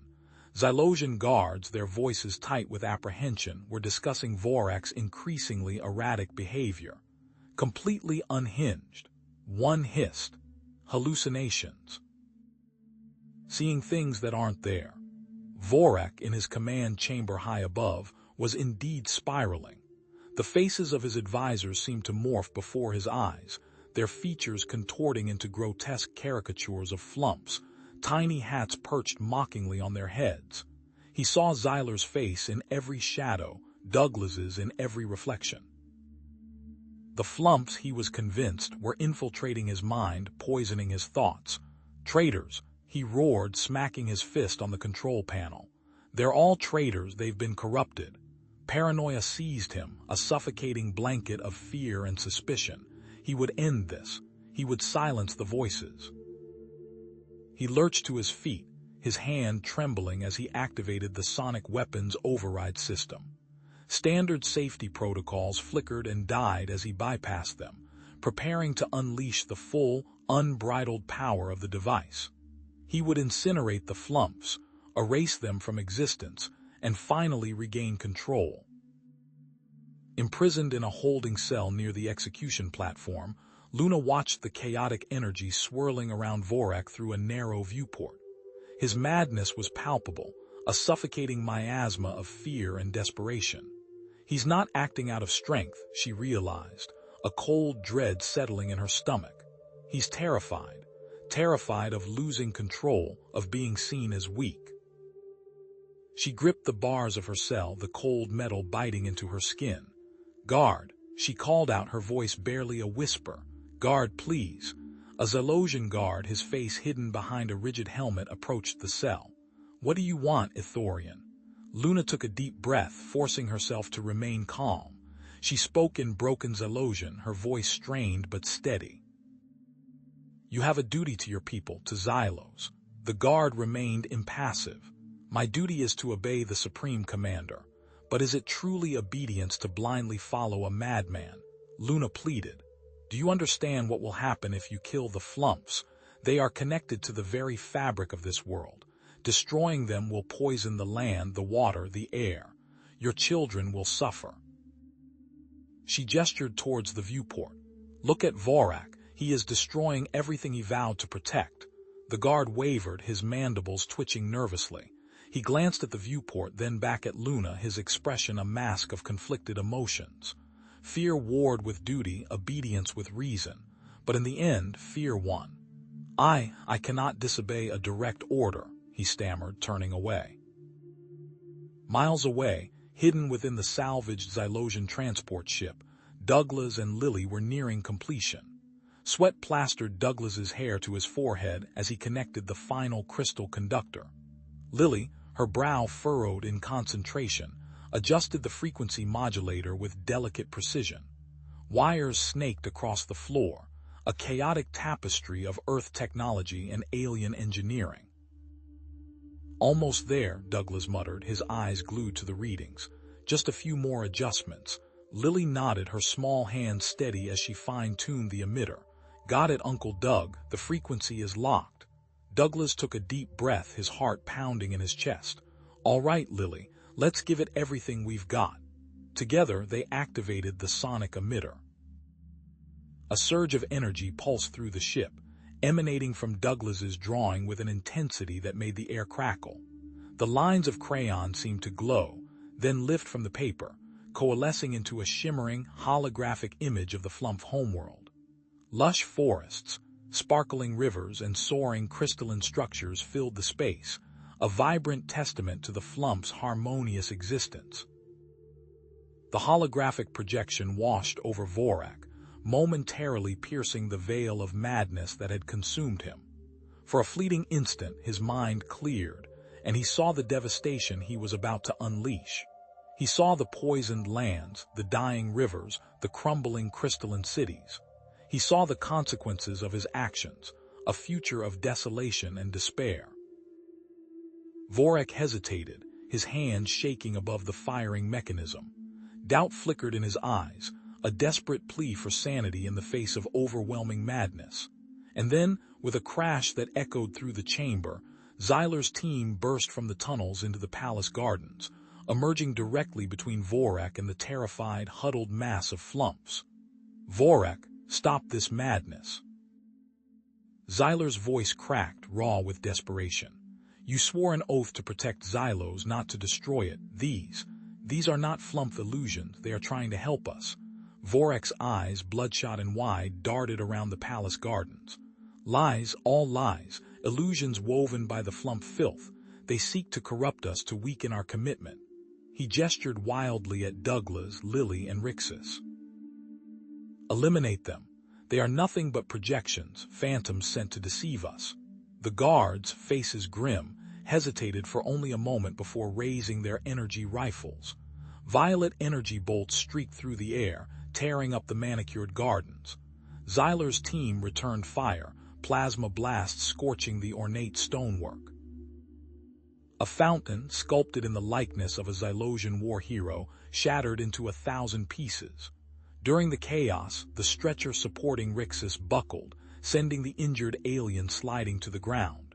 Xyler, caught between firing at Vorak's guards and protecting his friend, threw himself in front of Rixus, shielding him from the crossfire. "Hold your position." Xyler shouted over the din, plasma fire singeing the edges of his armor. "I will not let you destroy everything we stand for." Inside the palace, Douglas cursed under his breath as sparks flew from the sonic emitter. Almost there," he muttered, his fingers dancing across the control panel. "Lily, what's the power output reading now?" "Unstable, Uncle Doug." Lily cried, her brow furrowed in concentration. "It's fluctuating too much, it'll overload." Suddenly, her eyes widened. The crystal conductors, what if we use them to make a focusing lens, like a magnifying glass for the sound? Douglas stared at Lily, then back at the crystal conductors, a dawning realization spreading across his face. "Lily, you're a genius." He grabbed a handful of the shimmering crystals and began reconfiguring the emitter, his movements precise and rapid. "If we can channel the energy through these, we can stabilize the output and focus the counter frequency." Outside, Luna pressed her forehead against the cold metal bars of her makeshift cell, her voice ringing with newfound conviction. "Guard, listen to me. Vorak is not thinking clearly. He is destroying Xylos. Think of your family, your children. What kind of future will they have if Vorak succeeds? Is this the legacy you want to leave behind?" The guard, a hulking figure with weathered features, shifted uneasily, his eyes darting between Luna and the sounds of the firefight raging outside. Sweat beaded on his brow as he wrestled with his conscience. With the emitter recalibrated, Douglas took a deep breath. "Ready, Lily?" "Ready, Uncle Doug," Lily replied, her voice filled with grit. Douglas aimed the emitter at the palace gardens, targeting Vorak. He squeezed the trigger. A beam of concentrated counter-frequency energy shot forth, invisible to the naked eye, but carrying the full weight of their hope. The counter-frequency slammed into Vorak, bypassing his shields and penetrating his mind. The holographic projection surrounding him amplified 1,000-fold, engulfing him in a terrifying vision of the ecological collapse he was orchestrating. He saw parched landscapes, withered forests, and the skeletal remains of long-dead Xylosians. Vorak screamed, a sound of pure agony, and collapsed to his knees, his body trembling uncontrollably. He clawed at his eyes, trying to shut out the horrifying images. "0 No, it can't be." Seeing his opportunity, Xyler lunged forward, tackling Vorak to the ground. He wrestled the firing mechanism from Vorak's grasp, throwing it aside. But before Xyler could secure the device, a surviving loyalist guard, his face contorted with rage, charged towards them, intent on retrieving the weapon. Before the loyalist could reach them, Luna's guard, his face now resolute, stepped forward. He raised his stun rifle and fired, a blue energy blast slamming into the loyalist, sending him crashing to the ground, unconscious.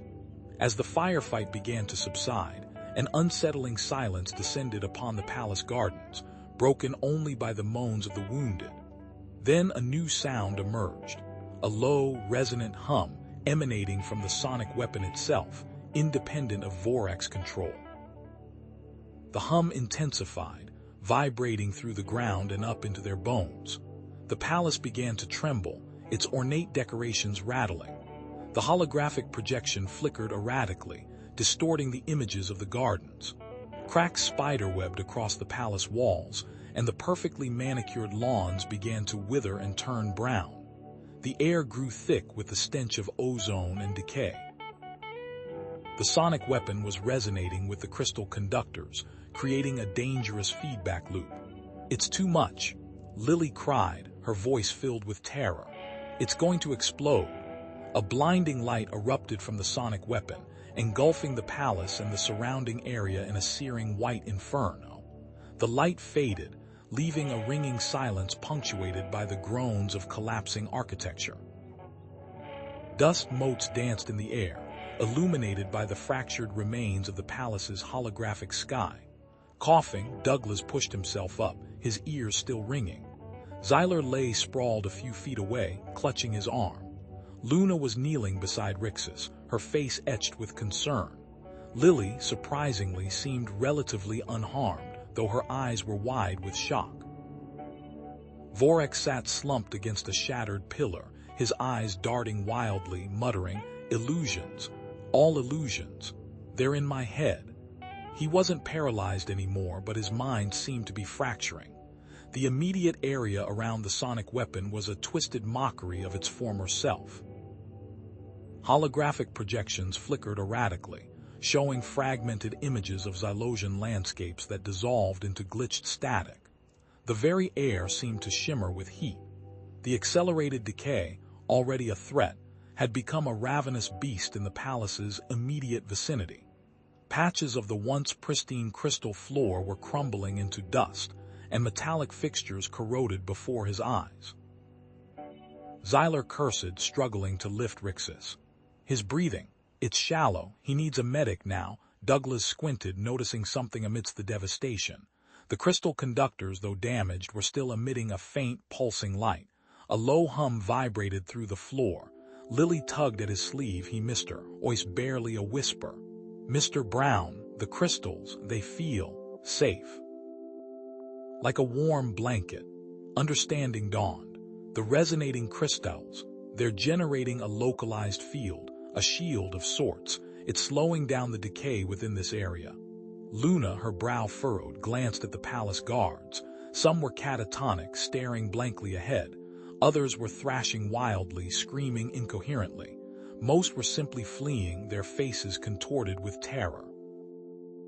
The weapon, it didn't just cause physical damage, it's affected their minds, their very sense of reality. Xyler, his face grim, turned to Vorax. "Guards, arrest him, he will answer for this treachery." Luna blocked his path. "Xyler, there's no time. Rixus needs help and this palace is collapsing around us. Vorax can be dealt with later. Our priority is escape." Douglas, grabbing the sonic emitter, began adjusting its settings. "Lily, can you sense how the crystals are resonating? What frequency are they emitting?" Lily closed her eyes, her brow furrowed in "See, Mr. Entration. It's like a song, Mr. Brown, a low, humming song." Working together, Douglas and Lily reconfigured the emitter, amplifying the crystal's natural resonance. A shimmering, almost invisible bubble expanded around them, the air within it feeling noticeably less oppressive. Xyler hesitated, his duty warring with his concern for Rixus. Finally, he nodded, a flicker of gratitude in his eyes. "Very well, evacuation first, but he will not escape justice." He helped Luna lift Rixus, his face strained with the effort. With Douglas guiding them, using the amplified field like a beacon, they moved through the ruined palace. They encountered pockets of resistance guards, seemingly unaffected by the blast, who still clung to their duty. "Halt! You are harboring a traitor," one shouted, raising his weapon. Luna stepped forward, her hands raised in a gesture of peace. "We are all victims here. Vorax's delusion has poisoned us all. Stand down and let us help you." She moved with surprising speed, disarming the guard with a swift, non-lethal strike. As they approached the outer perimeter of the palace, the protective field began to weaken. The shimmering bubble flickered, and the air grew heavier, the accelerated decay gnawing at their exposed skin. They reached the palace entrance, or what was left of it. A massive pile of rubble blocked their path, and beyond it, silhouetted against the chaotic sky, stood a fully functional Xylosian tank. The tank commander, his voice amplified by the vehicle's comm system, boomed, "Stand down. Surrender Vorak and you will be spared." He sounded clear-headed, unaffected by the sonic weapon's effects. Vorak, snapping back to a semblance of coherence, screamed, "Destroy them. They are Flump sympathizers. They will betray you all." Lily, her MRS wide with terror, pointed at the tank. "Mr. Brown, the tank. It's resonating with the crystals. It's going to amplify the decay." Decay? Douglas's eyes darted around the crumbling plaza. The crystals embedded in the buildings pulsed with an unnatural light, their glow intensifying with each whine of the tank's targeting system. Luna, the tank, its targeting system. It's amplifying the crystal resonance. That's what's accelerating the decay. What do we do? Luna's voice was tight with panic. "Distraction. I need you to distract that commander. Lily, with me. We need to disrupt that resonance feedback loop." Luna hesitated for only a moment. "Vorak, you can't be serious," she shouted, her voice carrying across the ruined plaza. "This isn't strategy, it's madness. You're condemning your own soldiers. Are the Flumps truly worth destroying everything?" Lily tugged at Douglas's sleeve. "He's scared, Douglas, the tank commander. He thinks he doesn't have a choice." Douglas nodded grimly. "All right, Lily, let's see what we can do."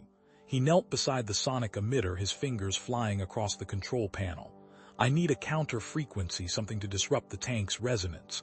Guide me, Lily." Lily closed her eyes, her brow furrowed in concentration. The crystals, they're singing, a high, thin song of breaking. We need to sing a different song, a song of putting back together. Following Lily's guidance, Douglas reconfigured the emitter, rerouting power, adjusting frequency. The device hummed, then emitted a low, guttural thrum that vibrated through the ground. Suddenly, the tank shuddered. Its targeting laser flickered erratically, spitting sparks. Vorak shrieked from within, but his words were lost in the cacophony of grinding metal and distorted energy. The tank stalled, its engine sputtering like a dying beast. "Now!" Douglas yelled. "Xyler, get us out of here." Xyler, cradling Rixus in his arms, didn't hesitate. He surged forward, leading them through the debris-strewn streets, the counter-frequency echoing behind them. "They must be eradicated." Vorak's voice, distorted by the tank's failing comm system, cut through the air. "The Flumps are a plague. Commander, fire. Obey the High Council." The tank commander, his face pale and drawn, stared blankly at the malfunctioning targeting system. He glanced at Vorak's distorted reflection in the viewport, then out at the retreating figures.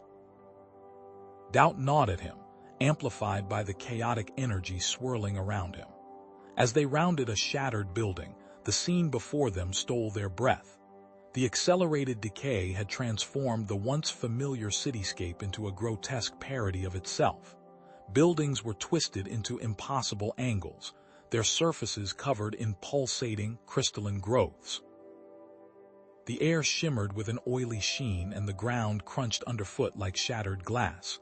It was no longer a city, it was an alien wasteland. Luna gasped. "By the stars!" Xylosian guards, their armor cracked and corroded, stumbled through the rubble, their faces etched with horror.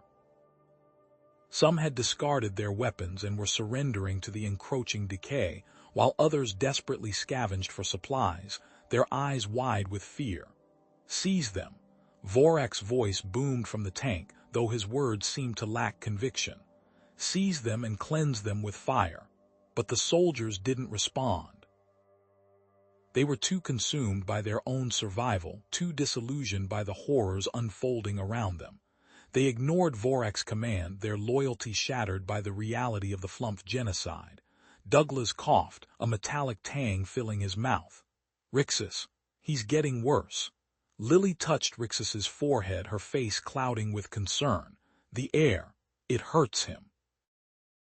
There's a badness here, a burning feeling. Radiation, Douglas realized, his blood running cold. The decay, it's emitting a radiation signature, it's lethal to him. Lily pointed towards a dark opening in the cliff face. There's something there, a feeling of coolness, maybe, shielding. A group of Xylosian soldiers appeared, their faces gaunt and desperate. They were no longer a cohesive fighting unit, but a collection of individuals driven by the primal urge to survive. Vorak roared from the tank, kill them all. But the soldiers ignored him, their eyes fixed on the horizon, searching for an escape from the nightmare. Douglas looked at Luna, then at Xyler, his face grim. We have to try. The cave, now. The tank commander, his hand hovering over the firing controls, watched them go. He saw the desperation in their eyes, the unwavering tenacity to save their friend. He saw the horror of the wasteland they were forced to navigate, and he hesitated, paralyzed by doubt, unable to reconcile his duty with the unfolding catastrophe. As they approached the cave entrance, a chorus of guttural snarls echoed from within. From the darkness, a swarm of creatures emerged, their bodies warped and twisted by the accelerated decay. They were a grotesque mockery of life, their forms barely recognizable, their eyes burning with feral hunger. They blocked the path to the cave, their mutated limbs twitching, their fangs bared. Lily gasped, her eyes widening in horror. They're drawn to the singing, Douglas, the crystals, my drawings. It hurts them, they're in so much pain. They're drawn to the singing, Douglas, the crystals, my drawings. It hurts them, they're in so much pain. A guttural roar ripped through the air, punctuated by the snapping of crystal shards. One of the mutated creatures, its flesh shimmering with iridescent decay, lunged at them, claws extended. Lily recoiled, tears streaming down her face. Douglas, do something, Luna cried, firing her plasma pistol. The bolt splashed harmlessly against the creature's hide. Lily squeezed her eyes shut, her small hands pressed against her ears. Stop it, please stop it. Douglas, his face grim, grabbed Luna's arm. The emitter, it's amplifying the crystal resonance. Lily's right, we need to dampen it. He pointed towards Rixus, who was convulsing weakly. Shield Rixus, I'll try to modify the frequency. Xyler hesitated, his rifle wavering. He watched as another creature stumbled forward, its eyes milky and unfocused, emitting a pained whine. The beauty he once saw in these beings was now twisted into something grotesque, a living testament to the war's cruelty. Lily, ignoring the chaos around her, took a tentative step towards the nearest creature. She clutched a crayon, drawing in her hand a vibrant depiction of a peaceful forest, filled with towering trees and playful flumps. It's okay, she whispered, her voice trembling. This won't hurt you, look. She held out the drawing. The creature paused, its head cocked slightly. Its multifaceted eyes, though clouded with pain, seemed to focus on the image. The snarling subsided, replaced by a low, confused moan. Vorak, his face contorted with rage, shoved Xyler aside. Sentimentality will get you killed, Xyler. Stand aside. He raised his rifle, aiming directly at the creature Lily was trying to soothe. Xyler, snapping out of his daze, reacted instantly. He slammed his rifle against Vorak's, deflecting the shot just as it fired. The plasma bolt seared harmlessly into the cave wall. Enough, Vorak, I won't let you. His voice was filled with a newfound steel. This isn't war, this is slaughter. Inside the tank, the commander watched the feed, his brow furrowed. Vorak's actions, the creature's pain, Xyler's defiance. It was all a jarring dissonance against the clean, clinical orders he'd been following. Douglas, working frantically, managed to reroute the emitter's energy flow. The high-pitched whine that had been plaguing them subsided, replaced by a lower, less jarring hum. The creatures, while still agitated, seemed less aggressive. It's working, Douglas shouted. We need to get out of here, to the cave. They retreated, backing slowly towards the dark opening. Inside, the air was noticeably cleaner, the crystal formations less prominent. They stumbled into a small, shielded chamber, untouched by the accelerated decay. The air here was still and heavy but breathable. Douglas, breathing hard, set to work. Using scavenged crystal shards and the modified sonic emitter, he fashioned a makeshift radiation shield around Rixus. The flump, still weak, began to stabilize. His breathing became less labored. As Rixus's color returned, his eyes fluttered open. He looked at Lily, a flicker of recognition in his gaze. The drawing, he rasped. The prophecy. Prophecy, Luna asked, kneeling beside him. Ancient, flump lore, Rixus wheezed. A child's drawing will bring peace, a key, hidden within. A key, Douglas asked, his eyes widening. What kind of key? Rixus closed his eyes, struggling to focus. A symbol of harmony between species. Luna stood, her face determined. We need to show the High Council the drawing, the real drawing, not just a copy, but Vorak will never allow it. Xyler stepped forward, his gaze resolute. There's a secure communication channel, one Vorak doesn't know about. I can reach the High Council directly. Outside, Vorak continued to rant into his calm, oblivious to the growing unrest within the tank. They're nothing but vermin, exterminate them all, the High Council demands it. The tank commander finally snapped. That's enough, Vorak. He barked into the calm. You're relieved of duty, confine yourself to quarters, I'm taking command. He switched off the comm, his face grim. He looked at the tactical display, then back at the image of Lily offering her drawing to the creature. Doubt gnawed at him.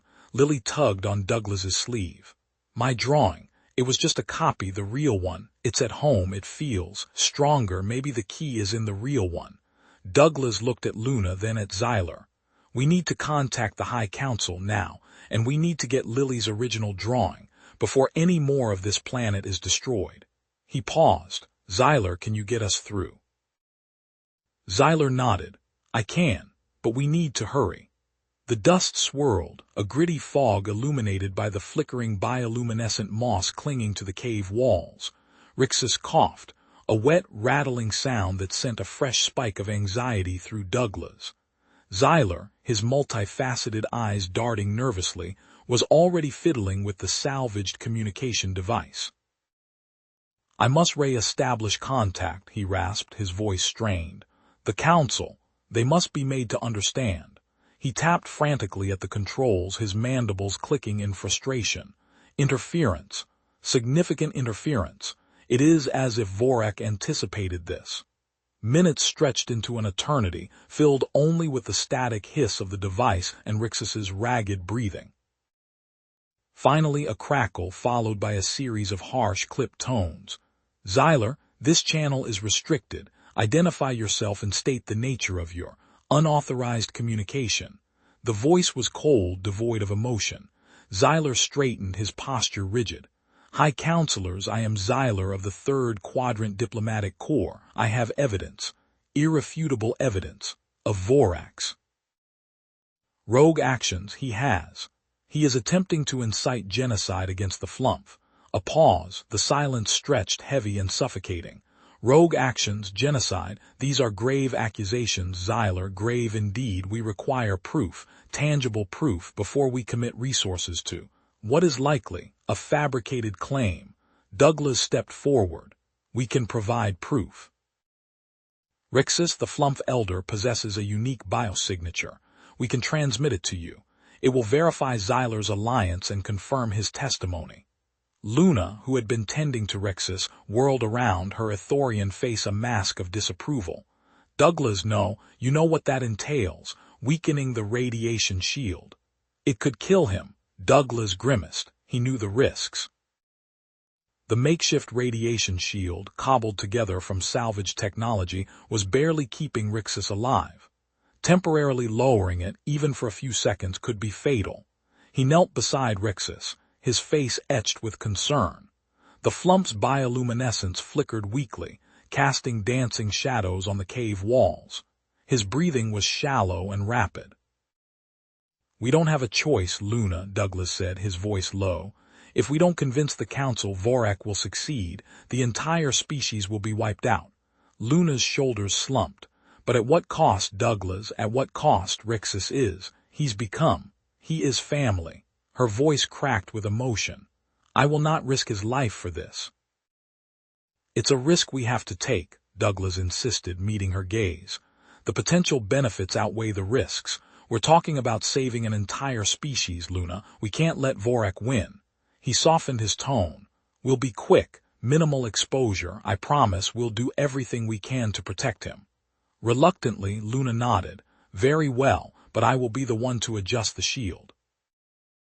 I will monitor his vitals, and if he weakens, if I see any sign of irreversible damage, I will shut it down. Xyler worked feverishly, calibrating the device. The air crackled with energy as he prepared to transmit Rixus's biosignature. Luna, her brow furrowed in concentration, carefully adjusted the shield, a faint blue shimmer momentarily fading from Rixus's body. A tense silence descended as the data streamed across the interstellar void. Then a curt response from the High Council. Biosignature received, partially verified. We will grant a limited communication window. Proceed with caution. We are unconvinced. Before Xyler could respond, a deafening screech ripped through the cave. A figure clad in the tattered remnants of a Xylosian uniform burst into the chamber, a stolen energy rifle blazing. It was Vorak. Traitors! He screamed, his voice hoarse with rage. You will not undermine my mission. The flump must be eradicated. He fired wildly, the energy bolts ricocheting off the cave walls. Xyler scrambled for cover, the communication device clattering to the ground. In the chaos, Lily, startled by the sudden violence, instinctively reached out and grabbed a crayon from her backpack. She scribbled furiously on a scrap of paper, a frantic attempt to what? Douglas didn't know. As Vorak continued his assault, the communication device, still transmitting, picked up a distorted image of lilies drawing a chaotic mess of colors and lines, corrupted by the interference. Back on Xylos, the High Counselors stared at the garbled image on their screens. One of them, a wizened elder with eyes like chips of obsidian, spoke, his voice grim. This is an act of aggression. A declaration of war, the flump. They are not as helpless as we believed. Xyler, dodging another energy blast, yelled, No, that is not what it seems. It is a child's drawing. You must listen to me. But his words were lost in the cacophony of gunfire and Vorak's manic laughter. When the transmission was cut, Xyler turned to Douglas, his face pale. They do not believe us. They think the drawing is a weapon. We must find the original, the one Lily drew, and show it to them. There is a flump historical archive on a nearby Xylosian outpost. It is our only hope. But it will be heavily guarded, Luna protested. And Vorak, he will be expecting us. A low rumble shook the cave, the sound of an engine growing louder with each passing second. Vorak had brought the tank. He leveled the cannon at the cave entrance. Time to finish this, he snarled. Douglas acted without thinking. He grabbed the modified sonic emitter, aimed it at the tank, and activated it. A high-pitched whine filled the air, intensifying until it became a physical force, a wall of sound that slammed into the tank, momentarily halting its advance. The tank shuddered, its engine sputtering. It won't hold for long, Douglas shouted, his voice strained. The emitter is draining its power. We need to get out of here. But then, a new sound erupted, the staccato bursts of energy rifles. Several Xylosian soldiers, loyal to the Council and horrified by Vorak's actions, had turned against him. A firefight erupted between Vorak and his former comrades. Now, Douglas yelled, this is our chance. He grabbed Lily's hand and, followed by Luna and Xyler, scrambled out of the cave, taking advantage of the chaos. As they emerged, they were confronted by a scene of utter devastation. Flump refugees, their iridescent bodies streaked with grime, were fleeing the destruction, their large, mournful eyes filled with terror. Help us! One of them cried, his voice a plaintive wail. Our homes, they are destroyed, Vorak. He is killing everyone. Douglas, Luna, and Xyler exchanged a desperate look. They were already stretched thin, their resources dwindling. But they couldn't abandon these innocent creatures. "We can't leave them," Douglas said, his voice firm. "We have to help them." "But the drawing," Xyler protested, "the outpost." "It will have to wait," Douglas said. "These people need our help now." He turned to the refugees. "Come with us. We'll find you shelter, a safe place to hide." As they guided the refugees away from the cave, Lily tugged on Douglas's sleeve. "Uncle Doug," she whispered, "look." She pointed to several of the flumps who were clutching small, handmade artifacts, carvings, woven tapestries, and miniature sculptures. "They're carrying special things," Lily said. Maybe one of them knows where my drawing is." Before Douglas could respond, the ground trembled. The roar of the tank's engine grew louder, closer. Vorak was back. He rounded a bend in the path, the tank's cannon swiveling to target the fleeing group. But then his eyes fell on Lily. A cruel smile spread across his face. "Well, well," he sneered. "What do we have here? A little human child, perhaps. Perhaps I don't need to kill you all after all. I think I'll take the girl instead." Vorak's metallic hand clamped down on Lily's small arm, pulling her roughly into the armored personnel carrier. The hatch hissed shut, sealing her within the cold, sterile confines. Lily, wide-eyed but surprisingly calm, clutched the crumpled remains of her crayon drawing. Douglas felt a surge of helpless rage. The image of Lily's terrified face burned into his mind. Douglas, Luna, and Xyler huddled around the makeshift command console in the refugee camp, the faces of displaced flumps reflecting in the flickering holographic displays.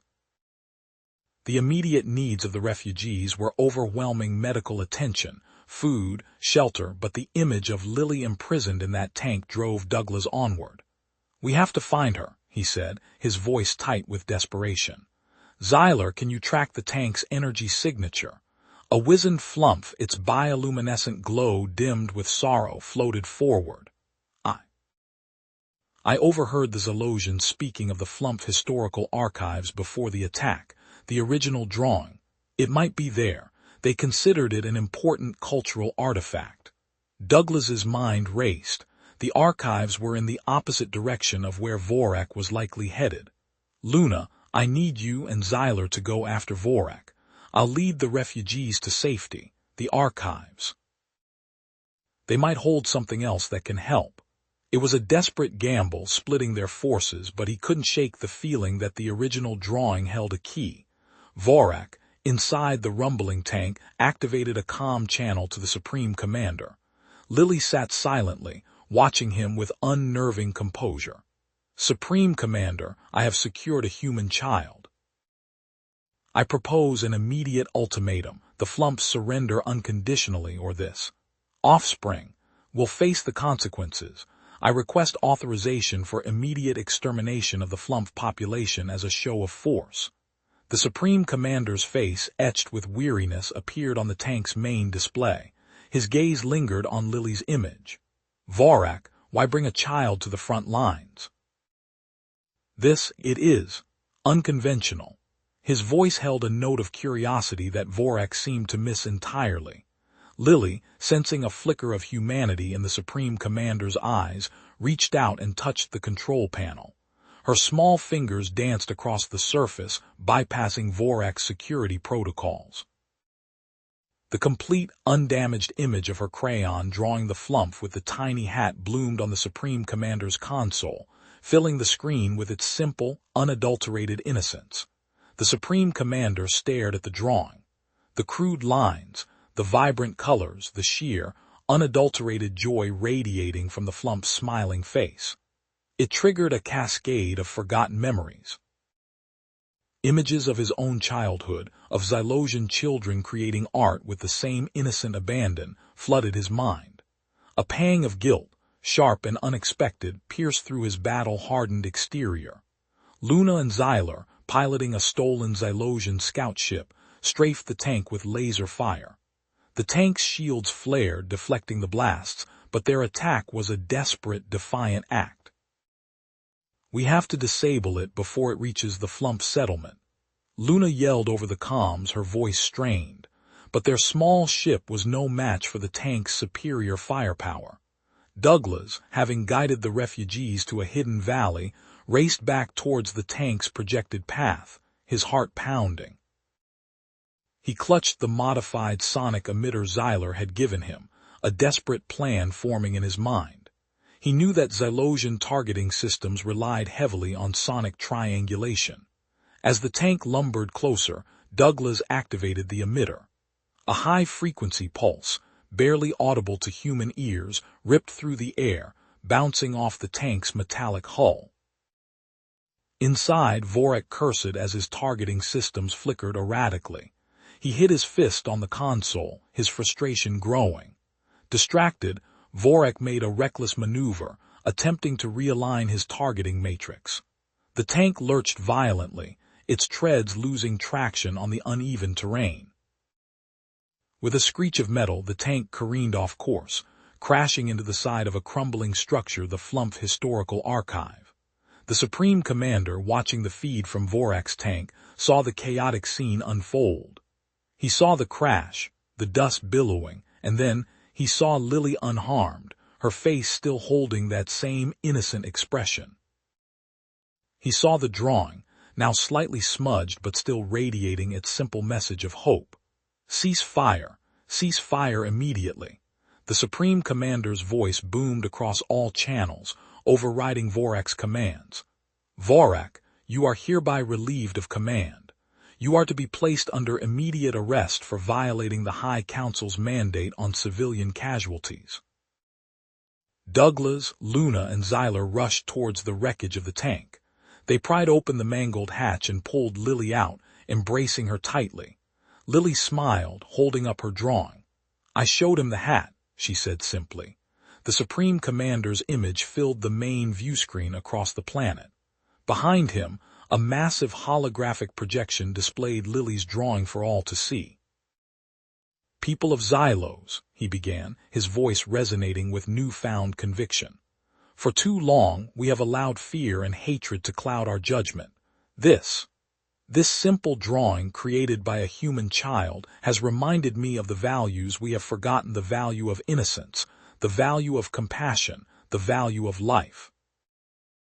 I call for an immediate and unconditional end to hostilities with the Flump people. Let us begin a new era of understanding and peace. Weeks later, Douglas, Luna, and Lily stood on Earth, watching the sunset paint the sky in vibrant hues. Douglas had returned to teaching, his art room now filled with drawings of Flumps wearing tiny hats. Luna, now an official ambassador for interspecies relations, held up a new book, a revised edition of the Flump Picture Dictionary, featuring Lily's drawing on the cover. The Flumps sent this, Luna said.